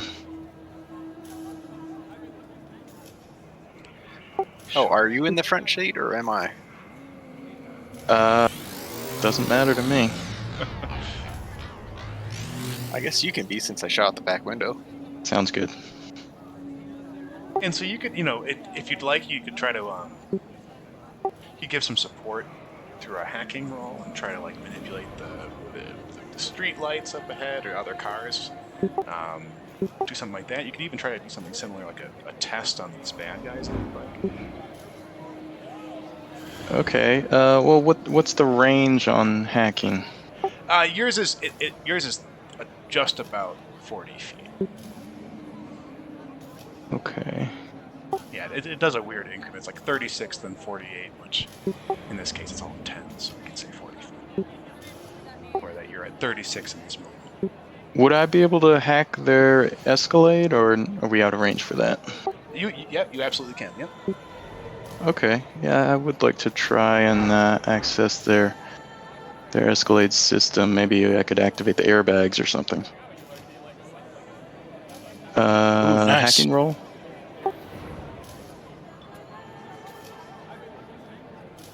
Notice, okay.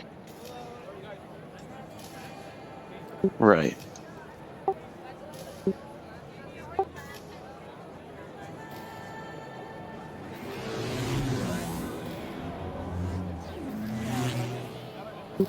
Okay, and I put a little 1 in that box. Research. Okay. Yet another raise. So, not only do you find the right signal for the Escalade, but you also obviously begin to sort of work at it.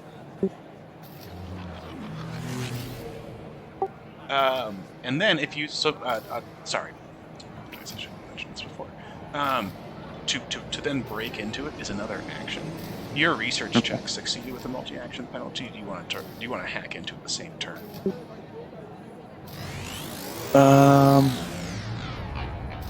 Yeah, let's go for it.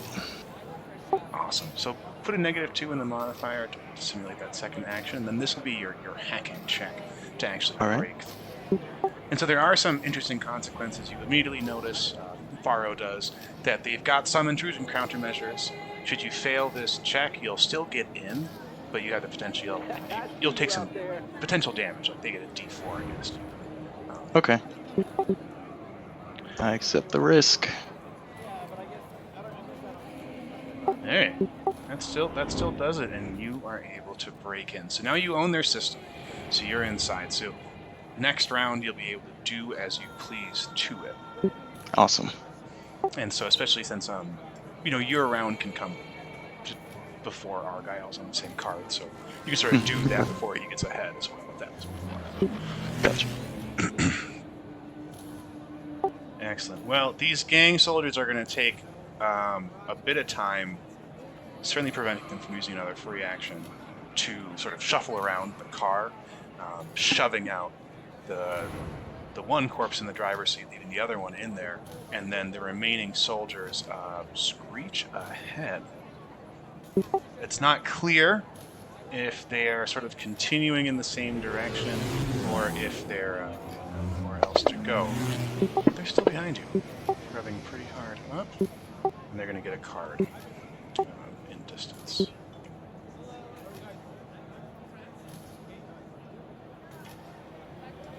Alright, Jed, you are still about 30 feet. On comms, I don't know if this is okay as far as a free action, but on comms, Argyle's like, should we just stop and take them down?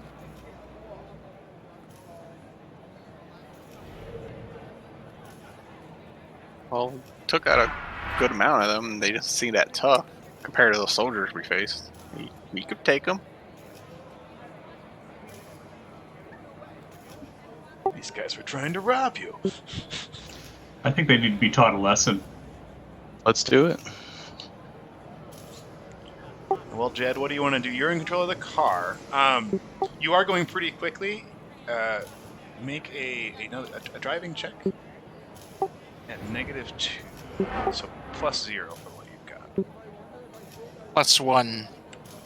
Yep, there you go. Because I make it as my actual action. So I'm just trying to. This is the free action. So this is because you got a club, and so you got chase complication. Oh, so I have to roll. This isn't my action. I just have to roll because of the club. Exactly. Yeah, this is a I free see. action. Yeah, reaction to what's going on. Don't hit that squirrel, man. Yeah, right? So I'm at a -1 overall, you say? Yep. -2 for having a club, and then the 1. And then, yeah, this black soot-covered squirrel comes running out under it. Jed's a nice guy. He doesn't want Woohoo! Oh, looks like I can't notice things for crap, but I'm a good driver with a D4. Excellent. Now you're free to take your actions. You swerve around the squirrel. So, we've decided that we're going after them? Is that what I hear over the comms? I haven't heard anybody but us talk about it. That's what I'm saying. I'm assuming we're talking to each other over comms. Yeah, everybody else has a vote. All right. So, with that raise, is it safe to say that maybe I tried to evade the squirrel and managed to completely 180, and now I'm facing the gangers? Sure, that seems great. All right, excellent. So I still have 2 actions. So I'm going to,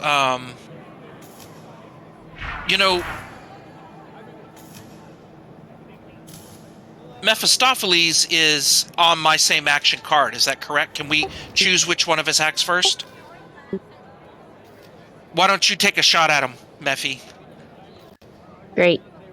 Yeah, I'm just kind of along for the ride at this point. I believe we should probably disarm that bomb at some point, but I'm gonna go ahead and take this shot, and we'll lean back out the window. They're between us and that bomb. Well, they are once you turned around.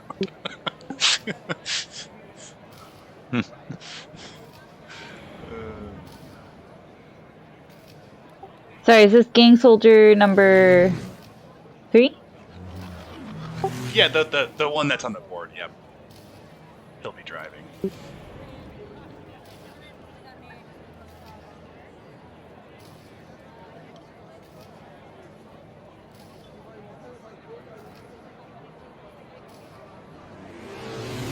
All right, we shoot off the mirror. He gets kind of shaken, and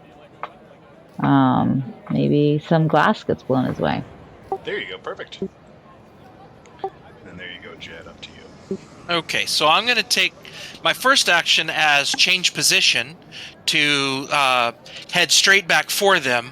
My goal is going to be to try to zoom around them, but we'll see what happens. So I'm making that with a... Am I still at a -2 for the clubs? Yes, yeah, you are. Yeah. Okay. Once you get the club, once you That's draw the whole club round. initiative, yeah, and well, on your driving checks that round, your chase actions. Okay, so I'm at a +1 then, because it's would have been a +3, but it's a -2 because of the club, and we are going to head back their way, and then ultimately my goal is going to be to swerve around them, but we'll see what happens. So here's the driving check. We're going to Benny that. Oh, the +1 went away, but I guess it's fine. It's not a raise. So, so I advance, I guess, towards them, and then as my second action, I'm going to use the evade action to start zigzagging to make it harder for them to shoot us. The penalty is a -4.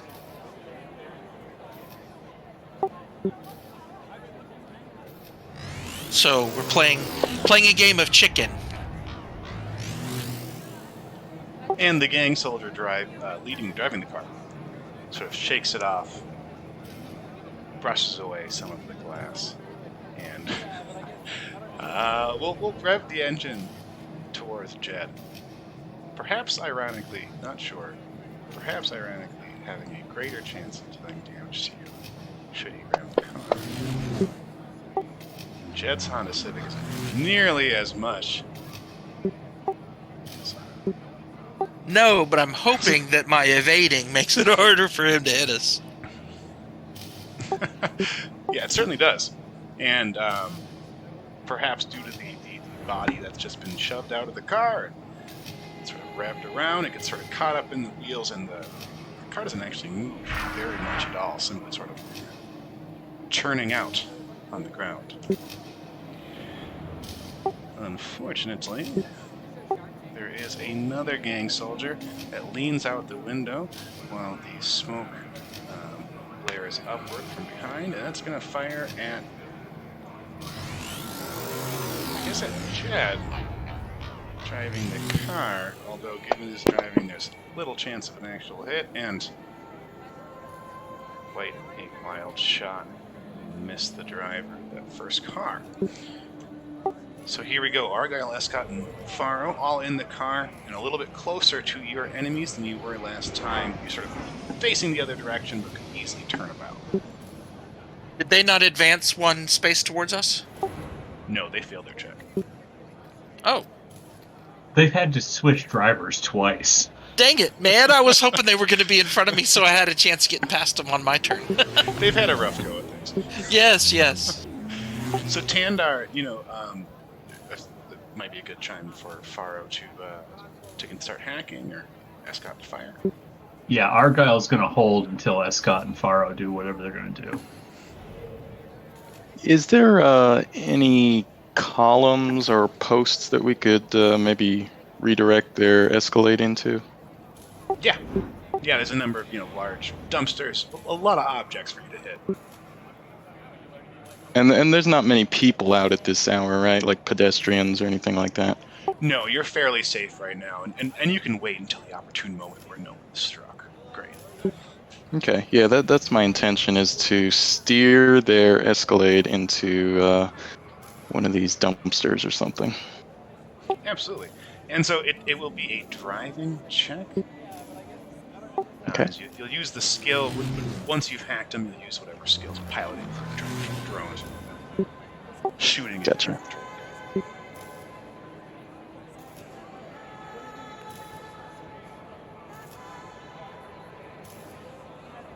Chris Mack. Right into the side of a dumpster column. There will be a dumpster that crashes into a column and sort of begins to fall backwards onto the Escalade itself. But the result is the very same. The Escalade is done, and the driver's shaken, ready to get out of the car. So they're going to have to make a driving check themselves in order to maintain control or take a critical hit, potentially.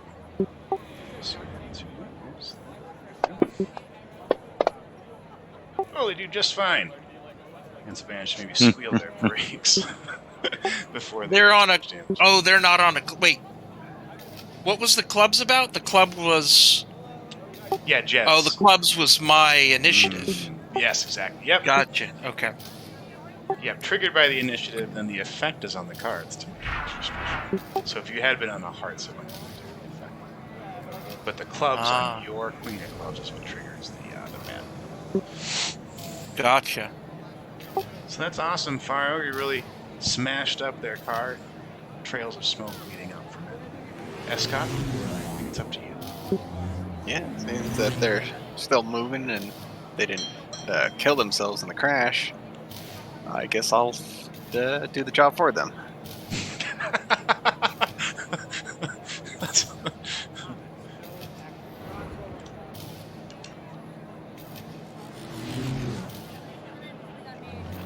Oh, nice.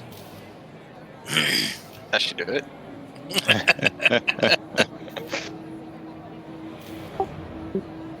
Nice clean headshot.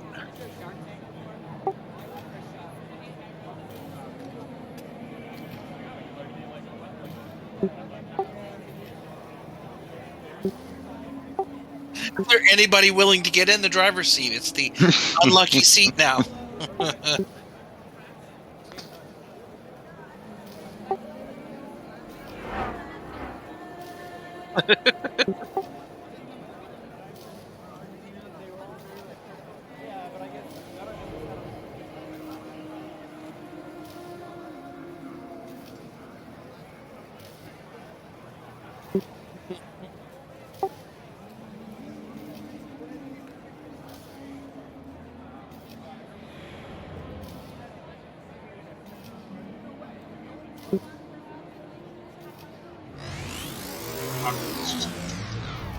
That's the Escalade.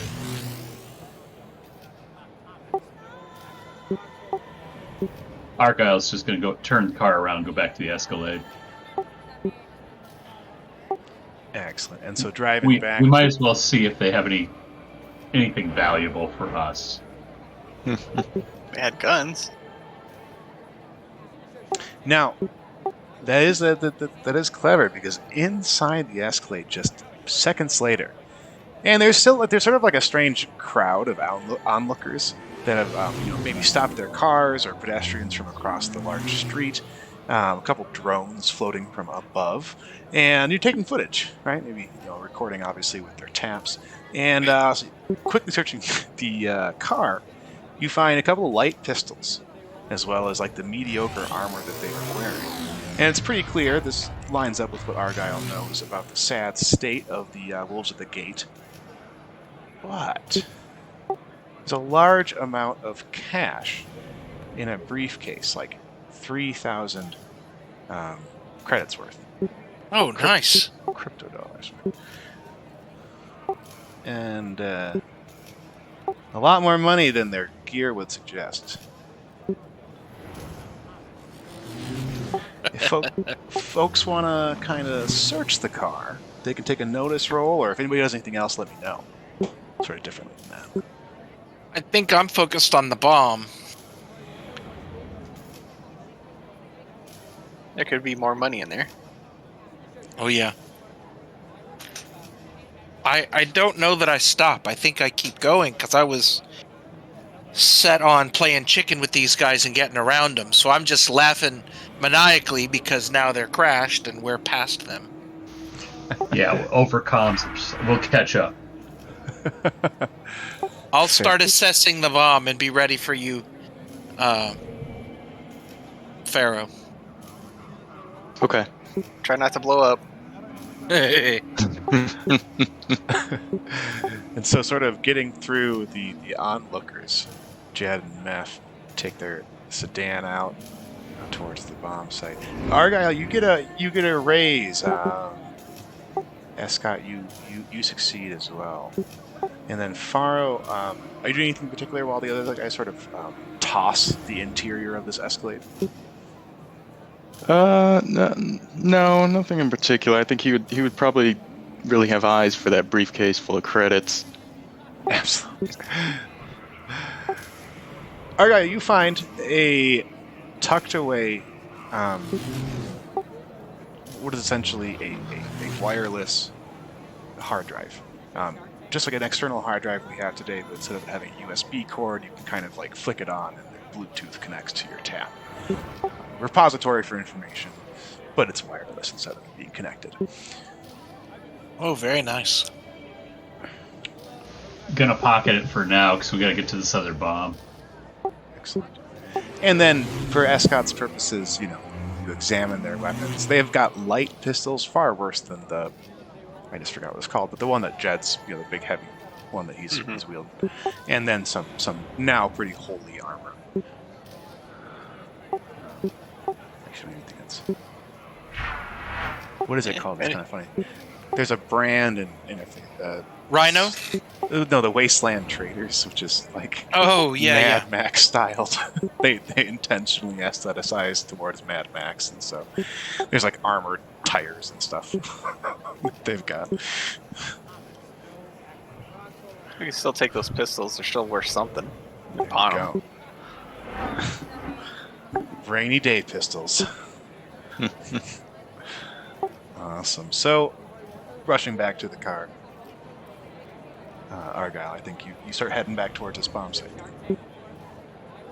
Yeah, that's correct. Awesome.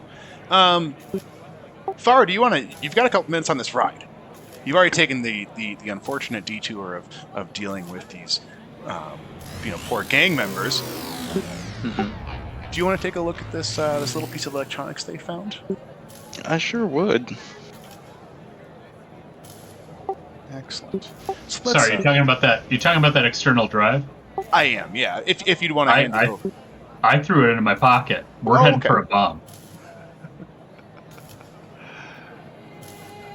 And they suggest he could take the time to look while in the car.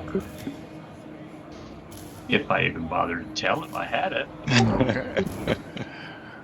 That is ideal. So, I'm trying to figure out how, if at all, faster.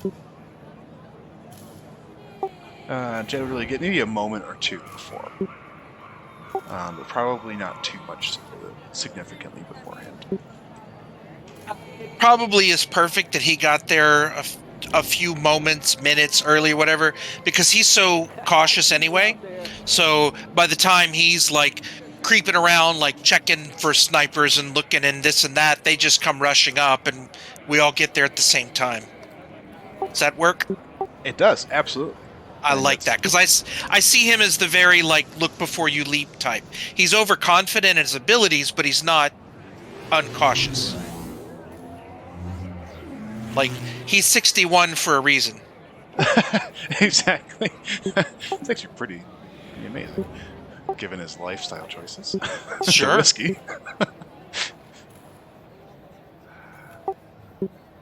But yeah, trying not to get in shootouts and situational awareness is why he's made it this long. And, just because he's bigger, better, faster than the average normie.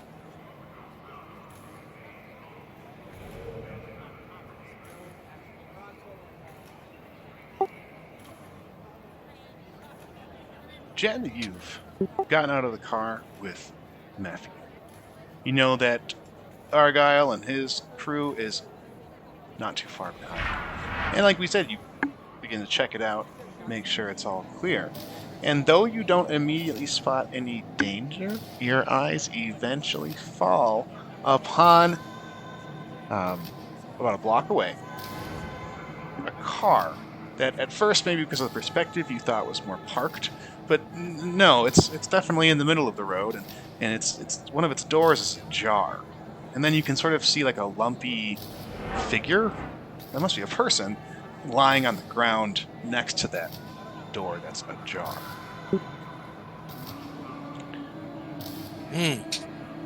And I assume the distance is a little great for a pistol. Is that? Yeah, you're probably at 100 inches or so. Oh yeah, so I'm not even sure I can take a shot if I wanted to. Yeah, because 48 is long range on a pistol. I make a point to jump on the comms. We got another sniper. Are we in the open as far as this guy, or was I careful enough that I'm kind of in cover? What's my position relative to this sniper? To the sniper? Yeah. Am I like standing out in the open as far as he's concerned, or do I have some cover? Oh, sorry. There's no sniper. There's at least not that you can tell.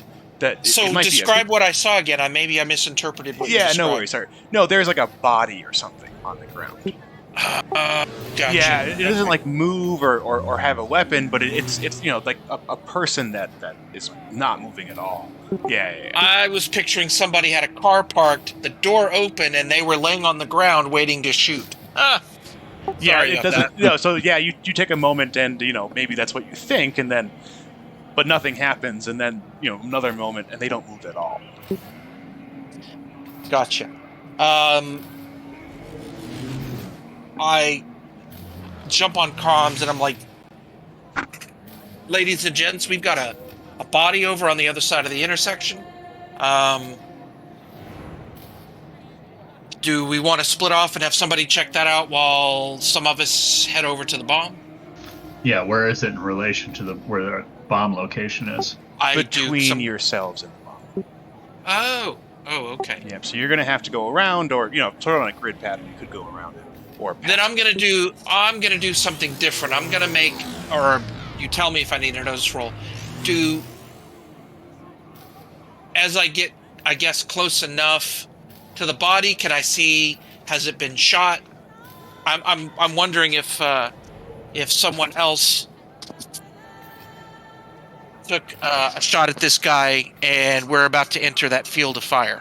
Sure thing. So you're going to start approaching and making sure that things are safe. What about you, Matthew? Anything particular that you're going to head over to? She's gonna mumble about how it looks like a trap, and kind of keep the guard up. Are we moving forward on foot then? Yeah, right. That'd be up to you and Jed. That's an interesting point. I mean, we could use one of the cars if you have an idea of where he might have been killed from. And that's what I'm trying to ascertain. Like, is it a shot in the back of his head and he fell forward? Is it a shot in the front of his head and he's on his back? I mean, those kinds of things. Because we've already seen one sniper, and now there's somebody dead near this bomb. Seems Yeah, to reason but- that there's another one here. So I'm trying to triangulate, for lack of a better word. Yeah, Sure, but you're the gonna thing have you need to think is, why is he out of the car then? And his car is in the middle of the road, not like off to the side like he was normally driving.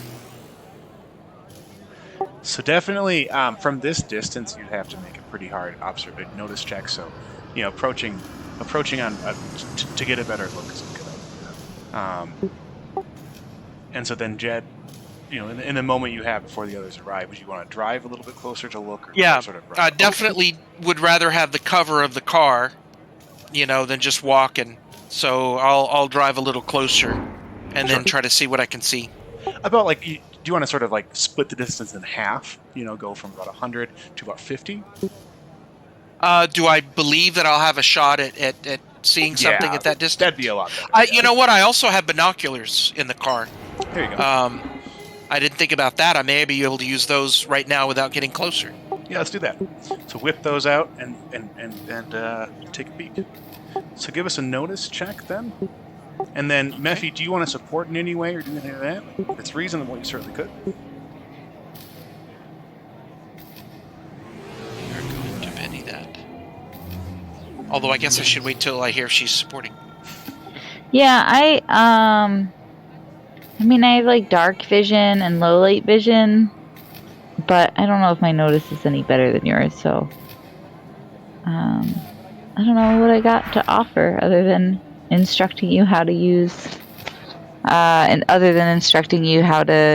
binoculars, which would be kind of rude, so not gonna do that. Okay, so just a straight notice roll. I'm gonna Benny that first roll. Okay. Well, that's not much better. But I guess we'll take that. And with the darkness and the glaring neon lights, it's a little bit difficult. And so you're nominally in a more, what you could call a suburby area with these sort of tall apartment buildings, and where you'd expect a lot of sort of foot traffic in and out of them, or even cars rushing past. But what Jed notices not only is that the body has no outward sides, no blood pooling around it, no gunshot, right? He also notices that there's really no activity, despite expecting there to be quite a lot.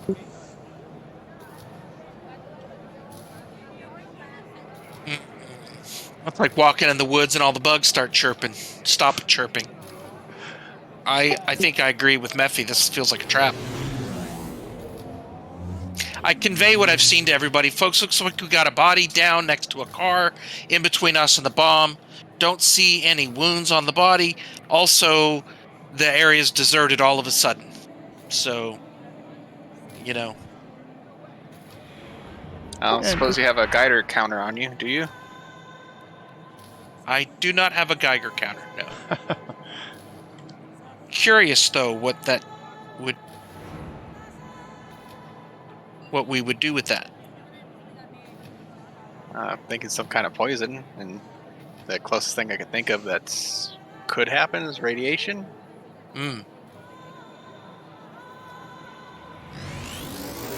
Oh, see, I'm presuming it's a trap, that the person's pretending to be down.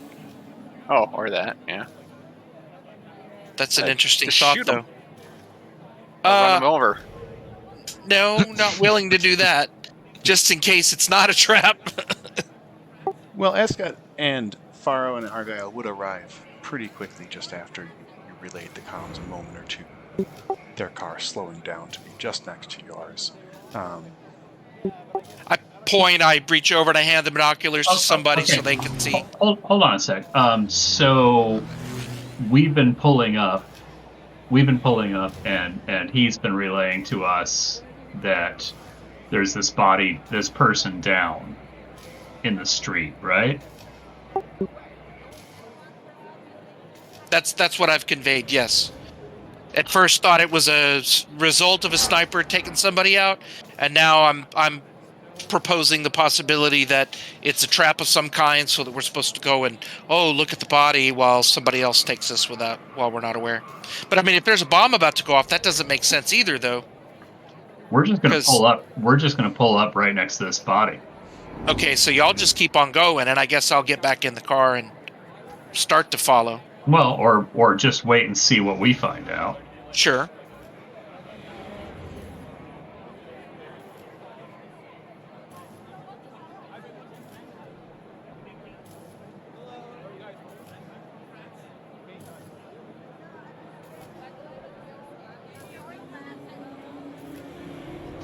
So yeah, we're not going to run over the body, but we're going to pull up close to it so that we have some cover with the car.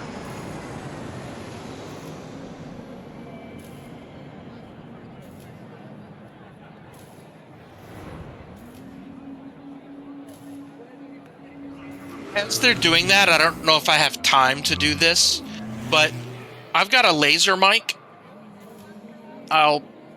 As they're pulling away, I'm thinking hit the laser mic on the windows of the car to see if there's any sound in the car, of anybody whispering or anything like that. Absolutely. And so you've got a pretty good honed in status. Very good. You don't hear anything immediately, and as Argyle, Faro, and Escott approach in the car, they can actually see not only one, the circular body next to the car, but there's also another one and a third. Uh-oh. Each, like the first, no signs of, no blood pools or signs of a gunshot. As there was mention of poison or radiation, Faro's going to pop open his briefcase and put on his gas mask. Sure thing. And, sorry, Jordan, you saying something?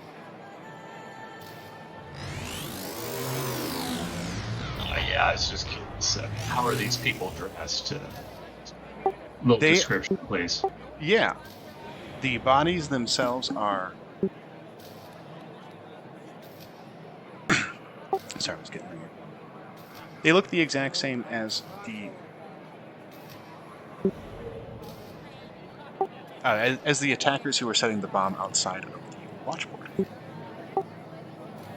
Taking a closer look, you would definitely identify sidearms of the same make, and that their armor is the same variety as well.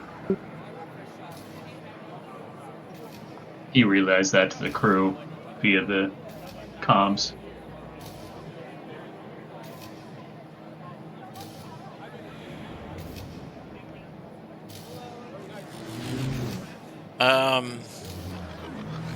I guess we'll pull forward as well.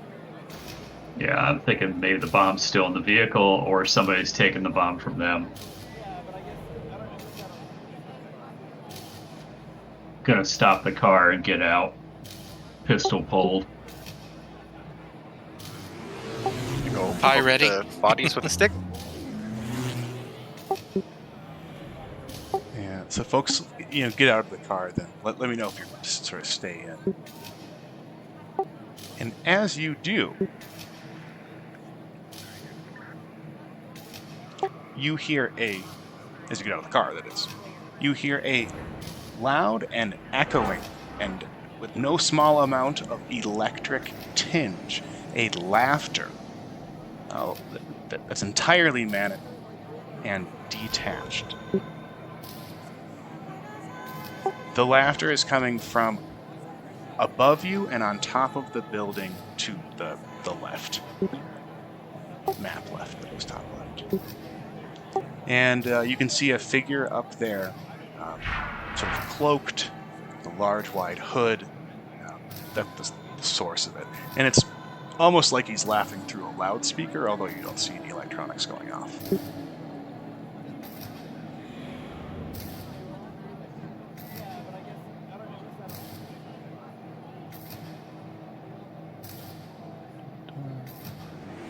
Interesting. Fire escape anywhere? There definitely is. And for what it's worth, they're about 30 inches up. I'm Go ahead. gonna presume by now my speed is worn off because I can't maintain it longer than that. So I'm back to being slow. The man, after laughter stops, shouts out, amplified by whatever cybernetics it has, and shouts out that car belongs to him. He currently likes the way the bodies are placed and where the car is sort of sitting, how the light hits it, especially as the moon occasionally glimmers through the clouds, and would appreciate if you didn't go any closer. And since this is his block, you better do what he says. That's quoting what he sort of says. He's okay. And who are you supposed to be? The king of the block!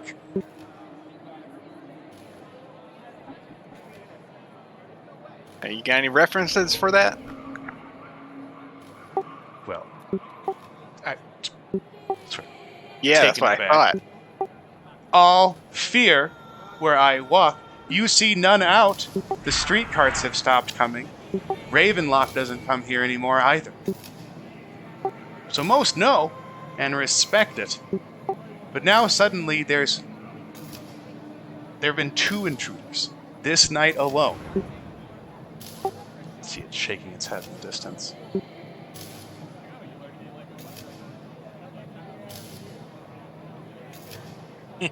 So I kind of whisper to everybody else. So it seems like this other bomb didn't get set, and it's probably still in the car, and maybe we just need to leave it. Because if he's got a crew big enough to keep the cops out of the neighborhood. Did he name their group? Did he name his?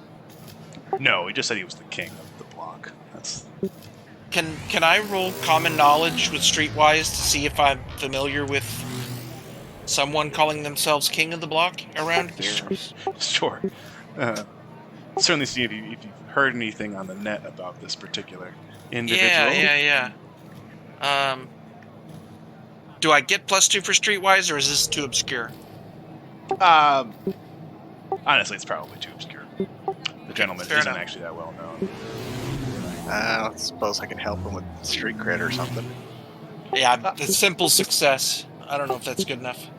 With street cred, probably not for this one, Valida. Since he wouldn't really be networking or calling it a resource. Jed, you've heard maybe some tale about a cybernetically augmented Zeke in the general area that had sort of running amok. The identifying point is that his voice is augmented in order to so that when people hear him, they're affected by his abilities. I whispered to everybody, I might have heard of this guy. This guy could be a Zeke, and we may be in and over our heads with that. Find one of us shooting the other one or something.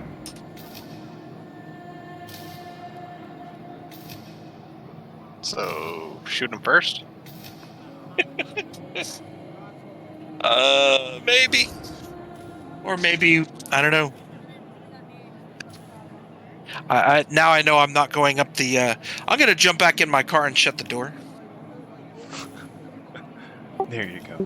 What about the rest of y'all? What do y'all think? Jed's in his car. Do you want to keep going towards this bomb, or start firing on this Zeke, or anything else? Actually, I think Escott would pull out his machine gun and shoot the guy. That was good enough for me. Shoot first.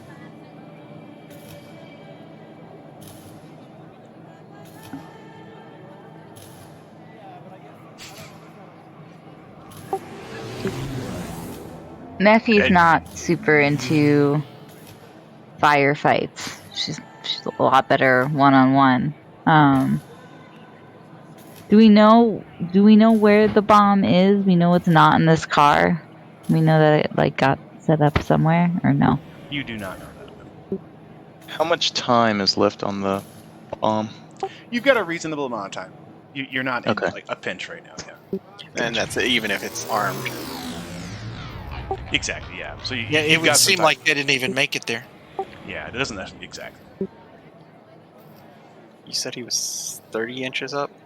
Yeah, plus some distance from here and there.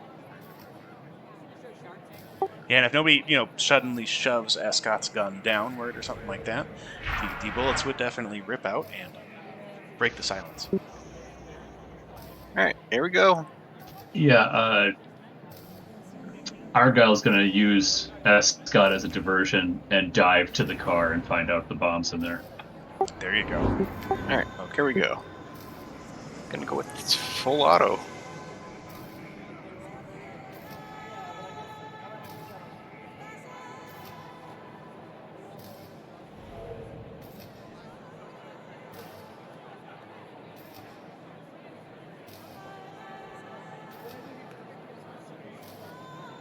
Ooh, there we go. And, oh, should I let him soak that or roll the next attacks? Oh yeah, I'll soak that one. We'll see if he's not incapacitated from it. But with a vigor like that, it's likely not going to happen. Now we're going to give it one more. Yeah. He's gonna get hit from the first volley. Even continue firing as he falls down. Might as well, I already committed. Target practice now.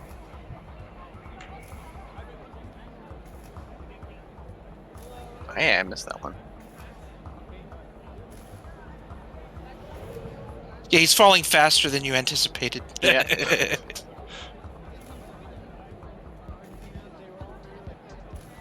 I spent 10 bullets on that. Well, as I see him fall, I'm less worried about getting my mind taken over. I'm aware of what Zeeks can do, and there's a reason people are prejudiced against them. Well, I don't see why. He didn't seem that tough. Yeah, okay. until he takes over your mind and you shoot us with that gun. And as Argyle is dodging forward, Faro and Mephi, what are y'all doing?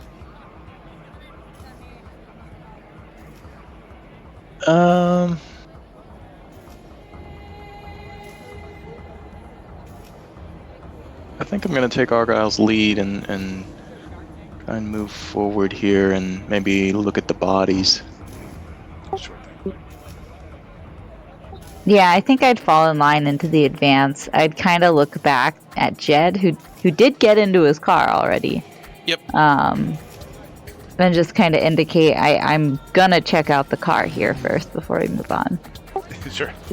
And I would imagine that my getting in the car was my action, because this is all kind of simultaneous. Yeah, exactly. So I'm happy to see this guy dead, but I probably am not out yet just because my action was getting in while their actions were shooting and moving forward. So Argyle, you get there first. Oh, you look. This scene would only be better if the body had fallen on Jed's car.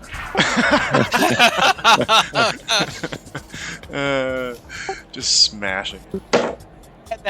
And that maniacal grin in Erictus just frozen on his face. eyes fixed open, face smashed into the windshield, staring right at me through the windshield. That would have been awesome. And so, as far as this bomb, you'll sort of. They didn't even hide it. They've got it sort of right there in the dash. Not in the dash, Just- but sort of center. Situational awareness, Yeah. And you'll definitely you can tear it apart, and use that success as well. But as far as the bomb goes, you do sort of spot it really quickly. Is it active? No, it's not. It's not doing the same thing that the other one that you disarmed is doing at all. It's whirring, as it were.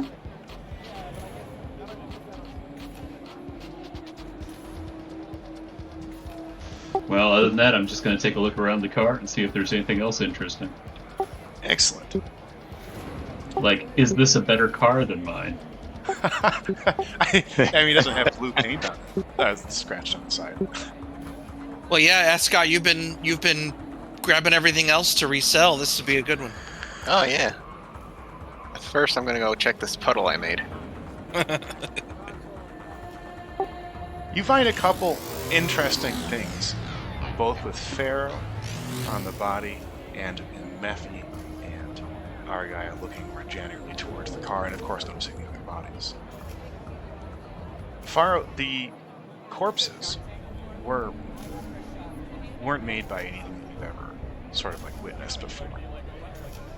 But you can perhaps assume that it was like a malware attack on their taps or something internal, like a psych attack that sort of killed them immediately as they drove. And a pretty powerful one at that. Maybe their eyes are sort of bleeding or bloodshot. Oh, okay. They've also got the same, not only the same armor, but these ones were either a higher rank or higher up in the organization, and actually have small 3 symbols in the logo of just A and 6-8.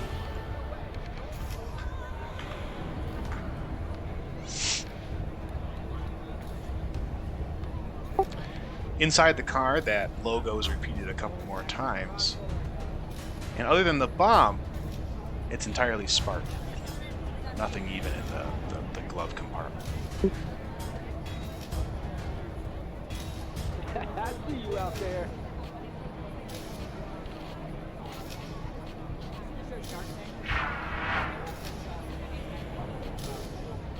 Escott, the body's got nothing on it. The man is literally naked, or was naked, beneath the cloak, I guess you could call it. Yeah, I guess I don't know why I was expecting anything. Just some crazy guy. Probably didn't even have any powers. We just shot a crazy guy. Shot a crazy guy. Oh no. Well, to be fair with Jed's report before, the man does have some sort of cybernetics attached to his throat, perhaps vocal cords. It's hard to tell in the spot.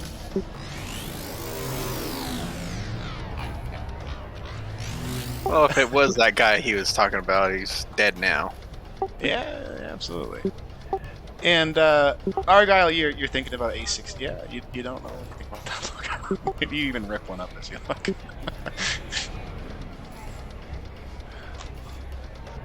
People do begin to come out. No, you know what? I don't know if they do yet. But you see some people looking from the ground level of the other buildings, the lobbies, if you will, and from some of their porches.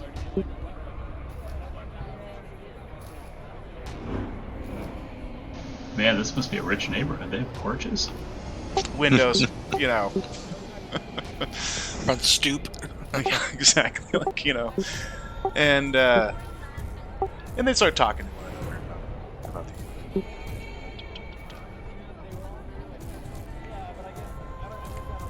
So beyond that, though, you've got this bomb and you've got these logos, and it doesn't seem like there's a whole lot else.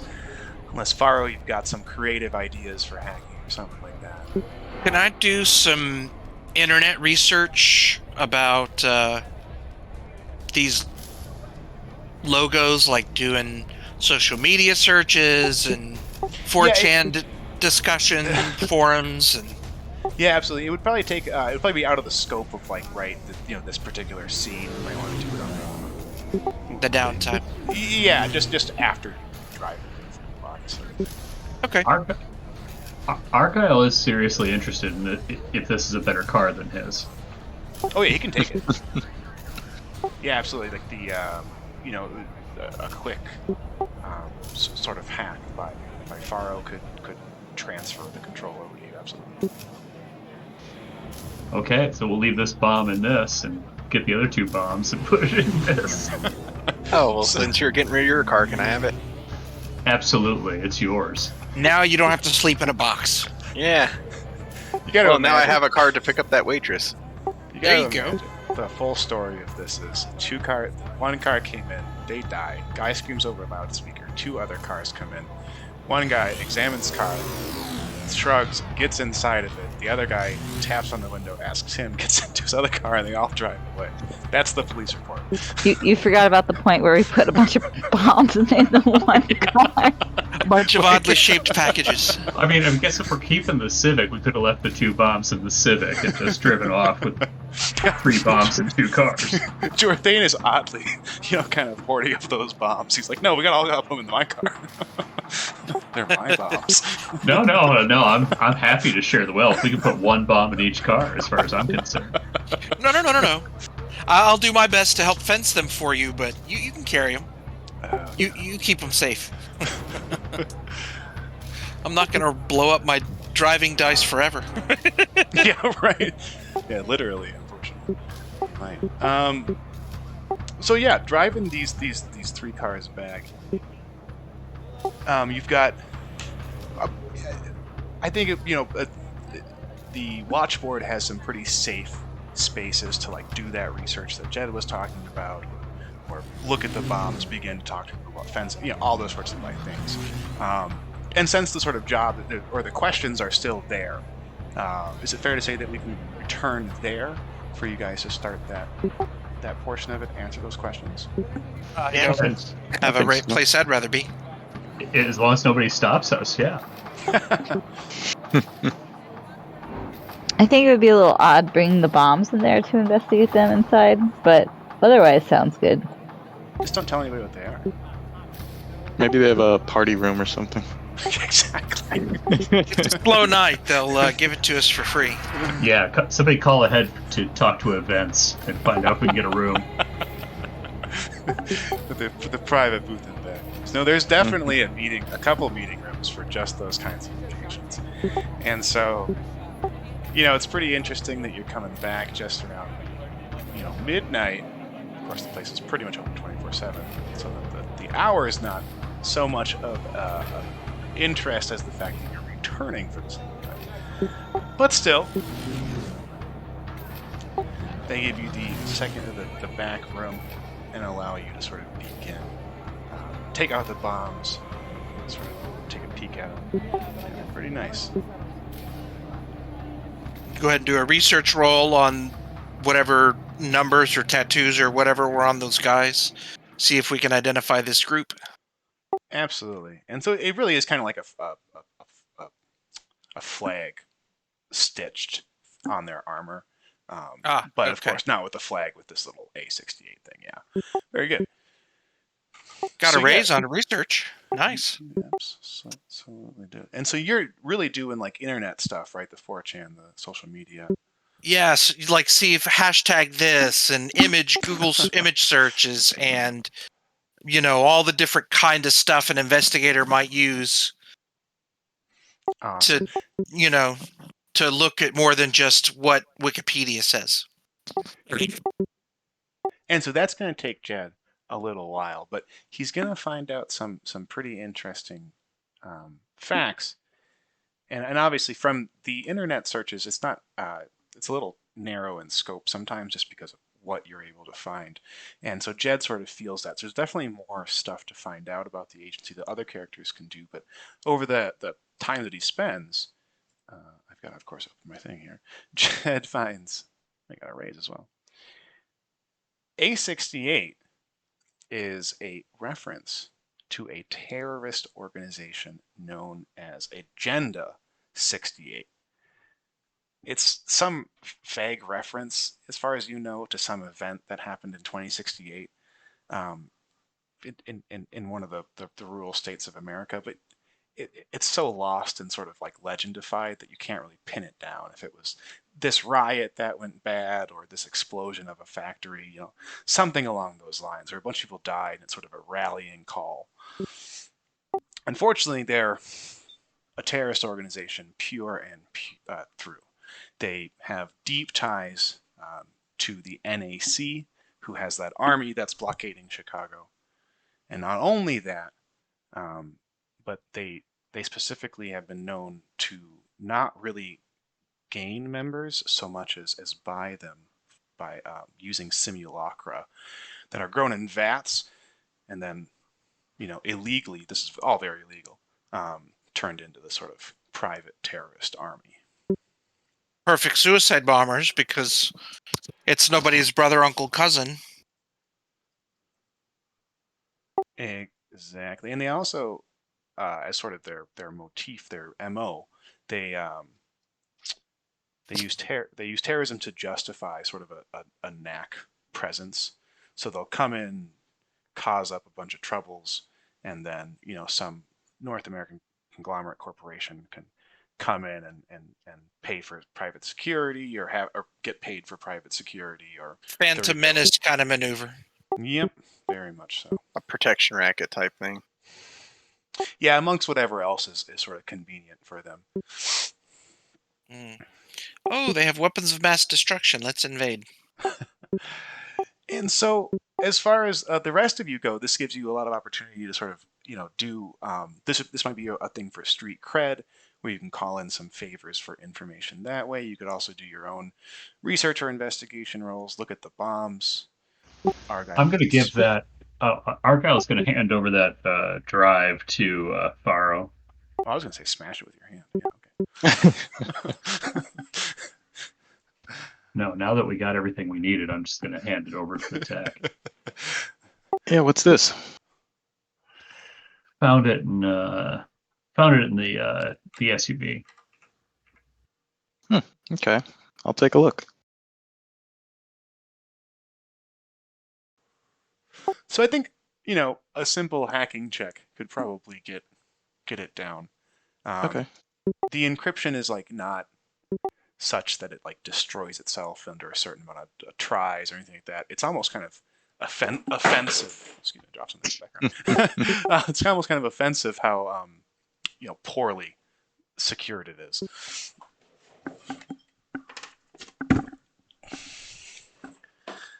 On the inside is a single text file. You can pretty easily sort of just flick up onto your AR display and read. And in plain English, of course the hard drive was encrypted, but in plain English it just sort of describes a plan where 3 teams were to set large charges supplied by some, like Agent X on the outskirts of Chicago. They were to fly in over the wall and then secure vehicles, drive to the locations, and set them. For some reason, a part of the plan was to have that second bomb near that bar and warehouse, have that one protected by sniper. But once the sniper made a shot at anybody intervening, they were to retreat.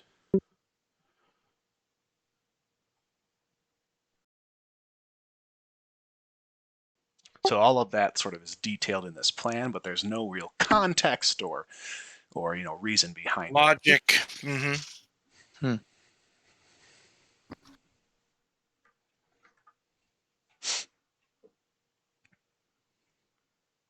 Did they really want to protect that second bomb, or was that just to make a red herring? Leaves us with more questions than answers.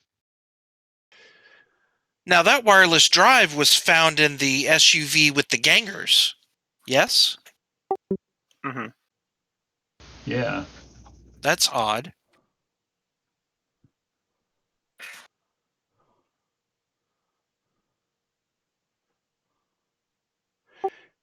So as far as other sort of methods to maybe answer some of those questions, anybody got any ideas? Escott can hit the streets and go with his contacts using his street cred and see if the A68 was like hiring any more gangs or anything like that, offering bounties, or try to follow that paper trail or something. Yeah. Yeah, absolutely. Yeah. And before you roll, it'd be just if anybody finds out an especially good idea, they could uh, lump on with a support roll. So I have Streetwise. Can I kind of go along and use Intimidate to kind of, I don't know, bust some heads and let them know that they were going to blow up half the city and see if I can get something shaken free? Can I do that to help him? We'll probably have you still be doing that investigation. The Oh, research so check. they're Yeah, doing this while I'm doing the research. Got it. probably. Yeah. Yeah, I think yours is going to be. There's so little about them just hanging out on forums and stuff. You're going to have to do a lot. But Couple of fair, no, hours worth of. Got it. yeah, no, a good question though. So go ahead and roll if no one's sort of helping putting there, because of course your street cred with a fail and stuff goes down. You can become on the outs. You can offend people with your questions. Maybe nobody wants to talk about Agenda 68. So great. So Escott's going about. Let's see what we get. I'll Benny that.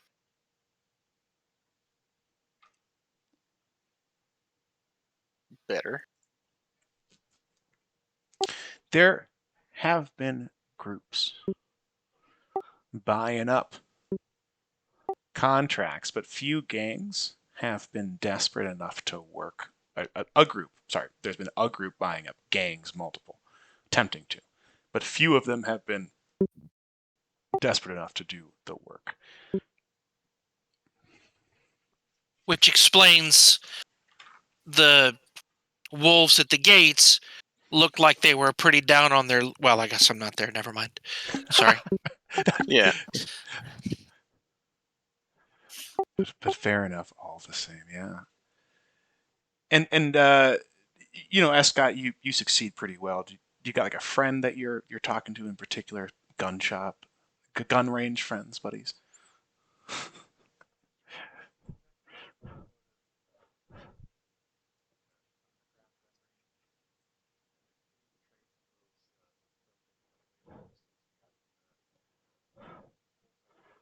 Oh yeah, there you go. Cool. Yeah, absolutely. It makes sense. So Argyle, obviously, you gave the drive over. Any ideas from you?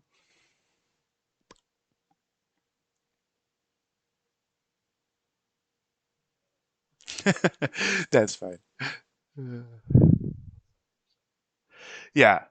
No, that's absolutely appropriate there. Mephi, you've got some contacts. You certainly have known some folks, and you can definitely pull an intimidation check or two if need be.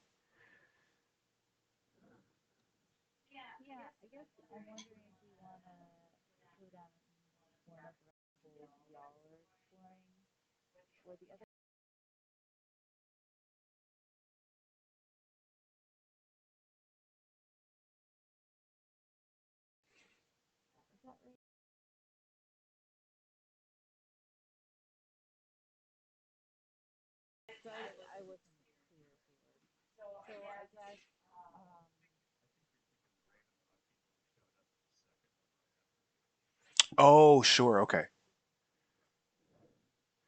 Yeah, so there was a group of soldiers that did depart right as you were. Yep.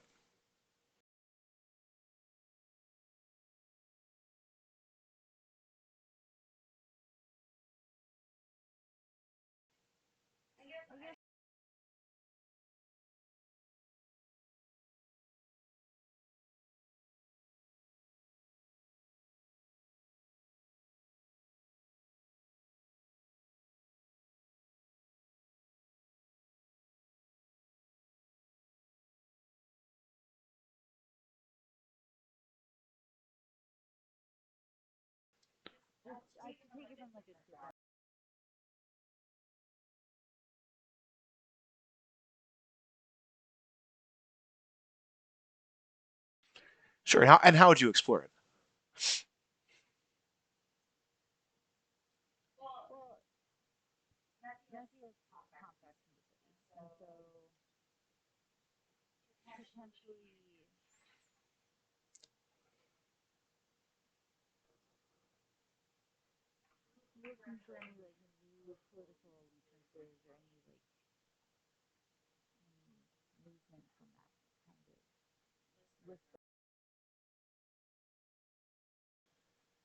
Sure. But so you're just asking people you know. Right on. Um,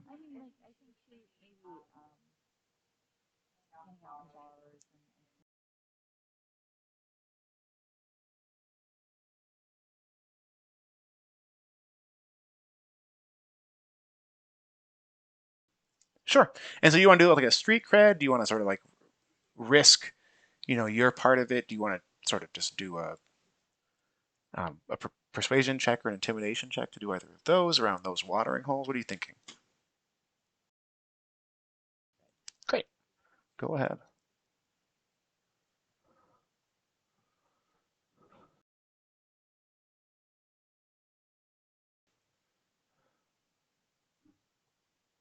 Cool.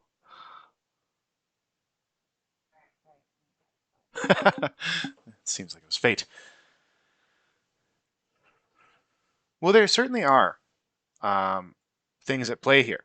The Chicago Defense Force, which at times is the police force, but more nominally has become sort of the militia, like the Army of Chicago. They're effectively being mobilized, not only against the threat of the surrounding army, but also against highly increased agitation activity. Malignant hackers targeting Chicago financial centers, even being as bold as to try to like hack the Chicago space elevator, a key part of why it remains independent. Those sorts of activities happening, all of which are sort of this precursor to a much larger conflict. And those activities are pretty numerous. Yeah. Yeah.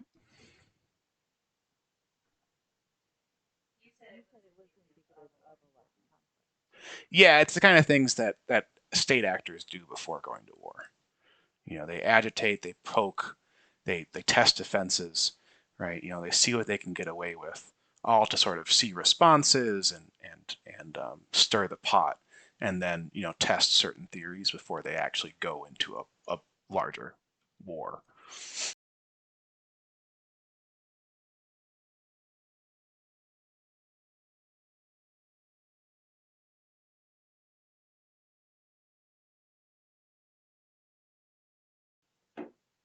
Yeah.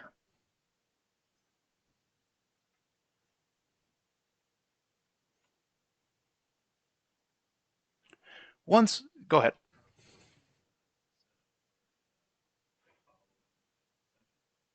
Yes. Yeah. Good question. Yeah. There's no. Yep. We absolutely are.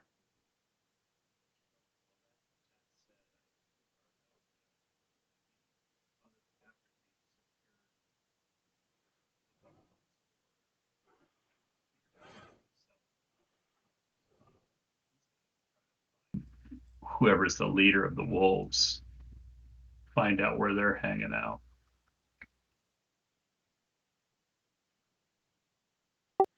And go give them a chat. Sure. Well, I figured the chat could be something in another session. No, absolutely. Yeah. No, I was just, but yeah. And go. Yep. And definitely talk to him to investigate. No, that's very good. And certainly a clear thing. And this would be a good. So let's keep thinking along those lines, everybody. While I say that y'all return. Mephi was obviously at her own couple of watering holes. They've got a few. And so, Escott's got that gun range and probably squeezed off a few rounds there. Pharaoh's got to break through this encryption while Jed is searching through the dregs of the internet trying to find something or other to return back with. And it's kind of convenient that the private room and back, just as you all sort of return, so does a rather infamous individual himself. And he's got long black hair, cybernetic eyes that are deeply black and obsidian, as well as a very obviously armored trench coat. And there's sort of an aura of reverence around him as he passes through the still sort of crowded watchboard. And it's none other than Billy Blackeyes, the owner, sort of cyber runner himself. And he approaches through the sort of like holographic curtain that you can sort of, that drowns out sound and sight, but you can sort of pull it aside really easily like a curtain. And, awkwardly looks, quote unquote, to the left and right, scans the room, and just sort of says casually, "Are y'all the ones that disarmed the bomb outside?" Yeah. What bomb? Yeah, what bomb? I kind of looked sheepishly over. Oh well, that didn't go well. We probably should have discussed this beforehand. Well, no, no, but I like it. It's perfect. Yes. What bomb? but he sort of senses, the hanging question. Oh, no. I've got no interest in it like that. I wanted to say my thanks. It's, the Ravenlock security said they found a bomb outside of one of their own facilities. Did a little searching myself because I thought it was newsworthy enough to post to the net, and followed the trail of breadcrumbs through chemical sniffers to just outside of the watchboard itself, and of course saw the cameras leading up to the story. Yeah, the y'all leaving and seeing the bombers themselves. I gotta say, really do appreciate it. You appreciate it enough to wipe away the tab? Yeah, I think I can do that. Another round then. Also, are you in the market to buy a bomb?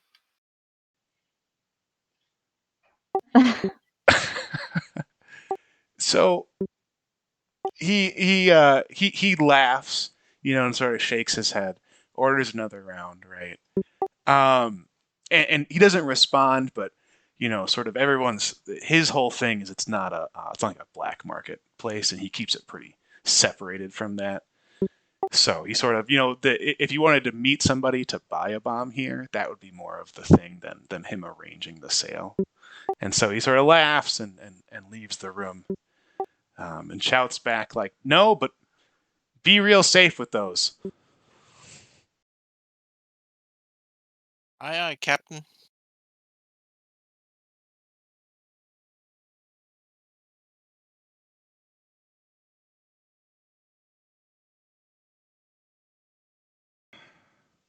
And of course, you find pretty quickly that you can sort of drink for free from the watchboard and get that sort of back private room whenever you ask. Oh, that's nice. Well, I guess within reason. Yeah, you can't kick somebody out of it, right? Probably.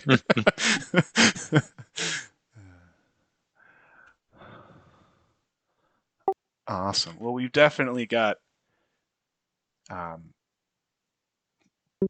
more of the answers. Is there anything that people feel like they should have understood, maybe they just missed?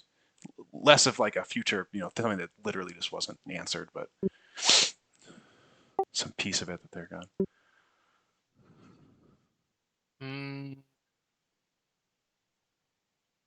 Great. No. I think all the loose ends tied up. There were some bombs, and y'all stopped them at the end of the day. Figured out a little bit of information about the people that put them here.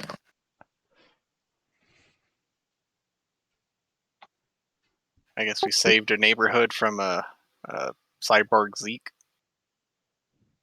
Yep. And that's, something really nice. Faro didn't hit any pedestrians, and nobody else did either. Oh, Escott got a new car. Like that's the big gain here. He's sleeping in a car. I need to point out to S. Scott that I had already made notes about this car. It's all blue except for the driver's side door, which is orange, but stenciled on the side of the door is blue door. That works for me. I like it. And now it's missing the glass in the back. Oh yeah. Right. Hey, I can use my box to patch that up. Yep. I mean, cardboard is better than nothing, they say.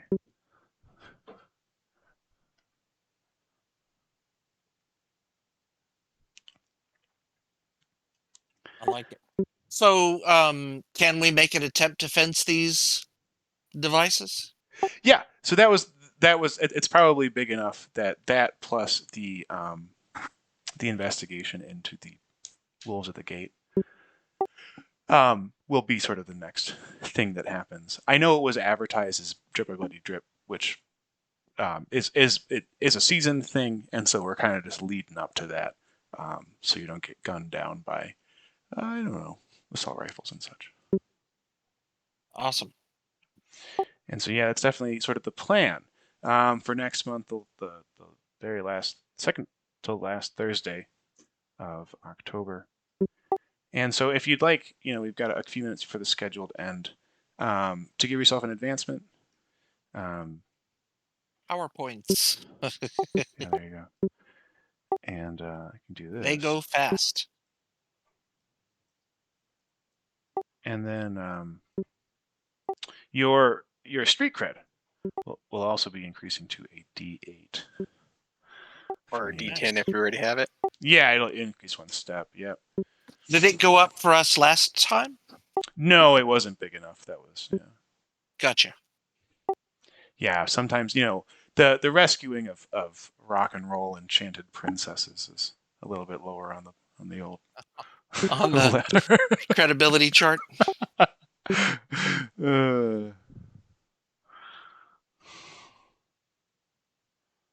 That was inadvertent. I was just trying to figure out how to increase that. Well, you did really well. You can right-click it, and it's part of the radial menu. And there'll be an assign button on like the 3 o'clock position, and then once you click that, you'll get into the dice. Found it. Thanks. Yeah. I thought you were just showing off, Argyle. No, that was just like we may as well just use that as the score for when he went to find where the wolves are hanging out. Yeah. Oh, definitely. Yeah. They're. It's kind of funny too, especially once it's. You gotta wonder if they're going to be sort of running away, given the blunder of trying to rob the 5 of you, and I mean, just not doing very well at all.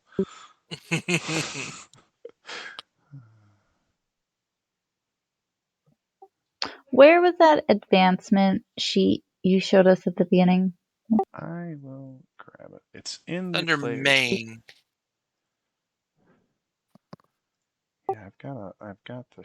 I can pop out the sheet and share it. So, any cash from today? Yeah, there was $3,000 crypto dollars in the in that briefcase. So that's 500. Oh, so selling the bombs is another session. We're not doing that as part of the downtime right now. Yeah, exactly right. Okay. Yeah, getting buyers for those will likely attract people because you're selling these neutron bombs. It's just. So $600 split. Does that sound right to everybody? Yeah. Wait for the no. Then we draw our guns. Right? I wanted to say no, but I felt outgunned. Where do we record money? I can't find it all of a sudden. It should be under inventory. Thought so too. It's yeah, at currency. the bottom. Yep. There you go. Yeah. What did we say? 600? Oh, the character sheet's too long, I guess. Hang on. Oh, Yeah. And I'm not able. Yeah, there we go. I couldn't see the What? bottom of it. What sort of car was that? Can you drag that onto my sheet for Oh, me? absolutely. Yeah, I should find it. I might have to. There's got to be an SUV. I'll take Argyle's then. It wasn't the limo, right? Right. Damn it. No, That it would have was been a nice ride too, but it got smashed. it was the car with the scannered guys in it. Yeah. That's so funny. Yeah, a limo would have been a real prize. No, I don't want something that big. But then we wouldn't need two cars.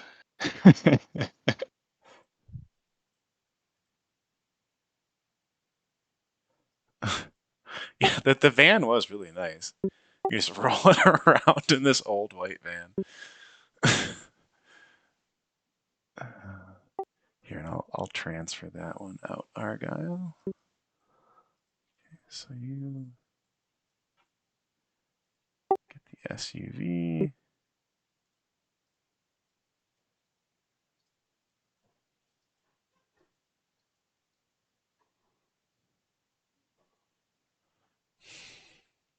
Oh, all my cyberware isn't listed. I don't think it matters stats wise, but I did have other cyber.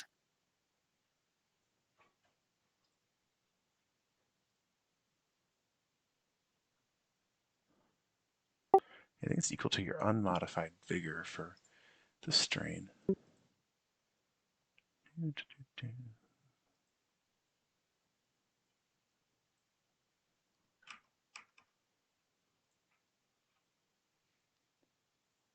Excellent, everybody. Well, I am going to turn off the stream now. I appreciate y'all tuning in for another Savage Worlds game day here on Fantasy Grounds Unity. Hope you had a blast, and we will, of course, talk to you soon. I've got a stream this Sunday for Fantasy Flight Games Star Wars Sunday. It's going to be a great time. Excellent, everybody. I will see you then.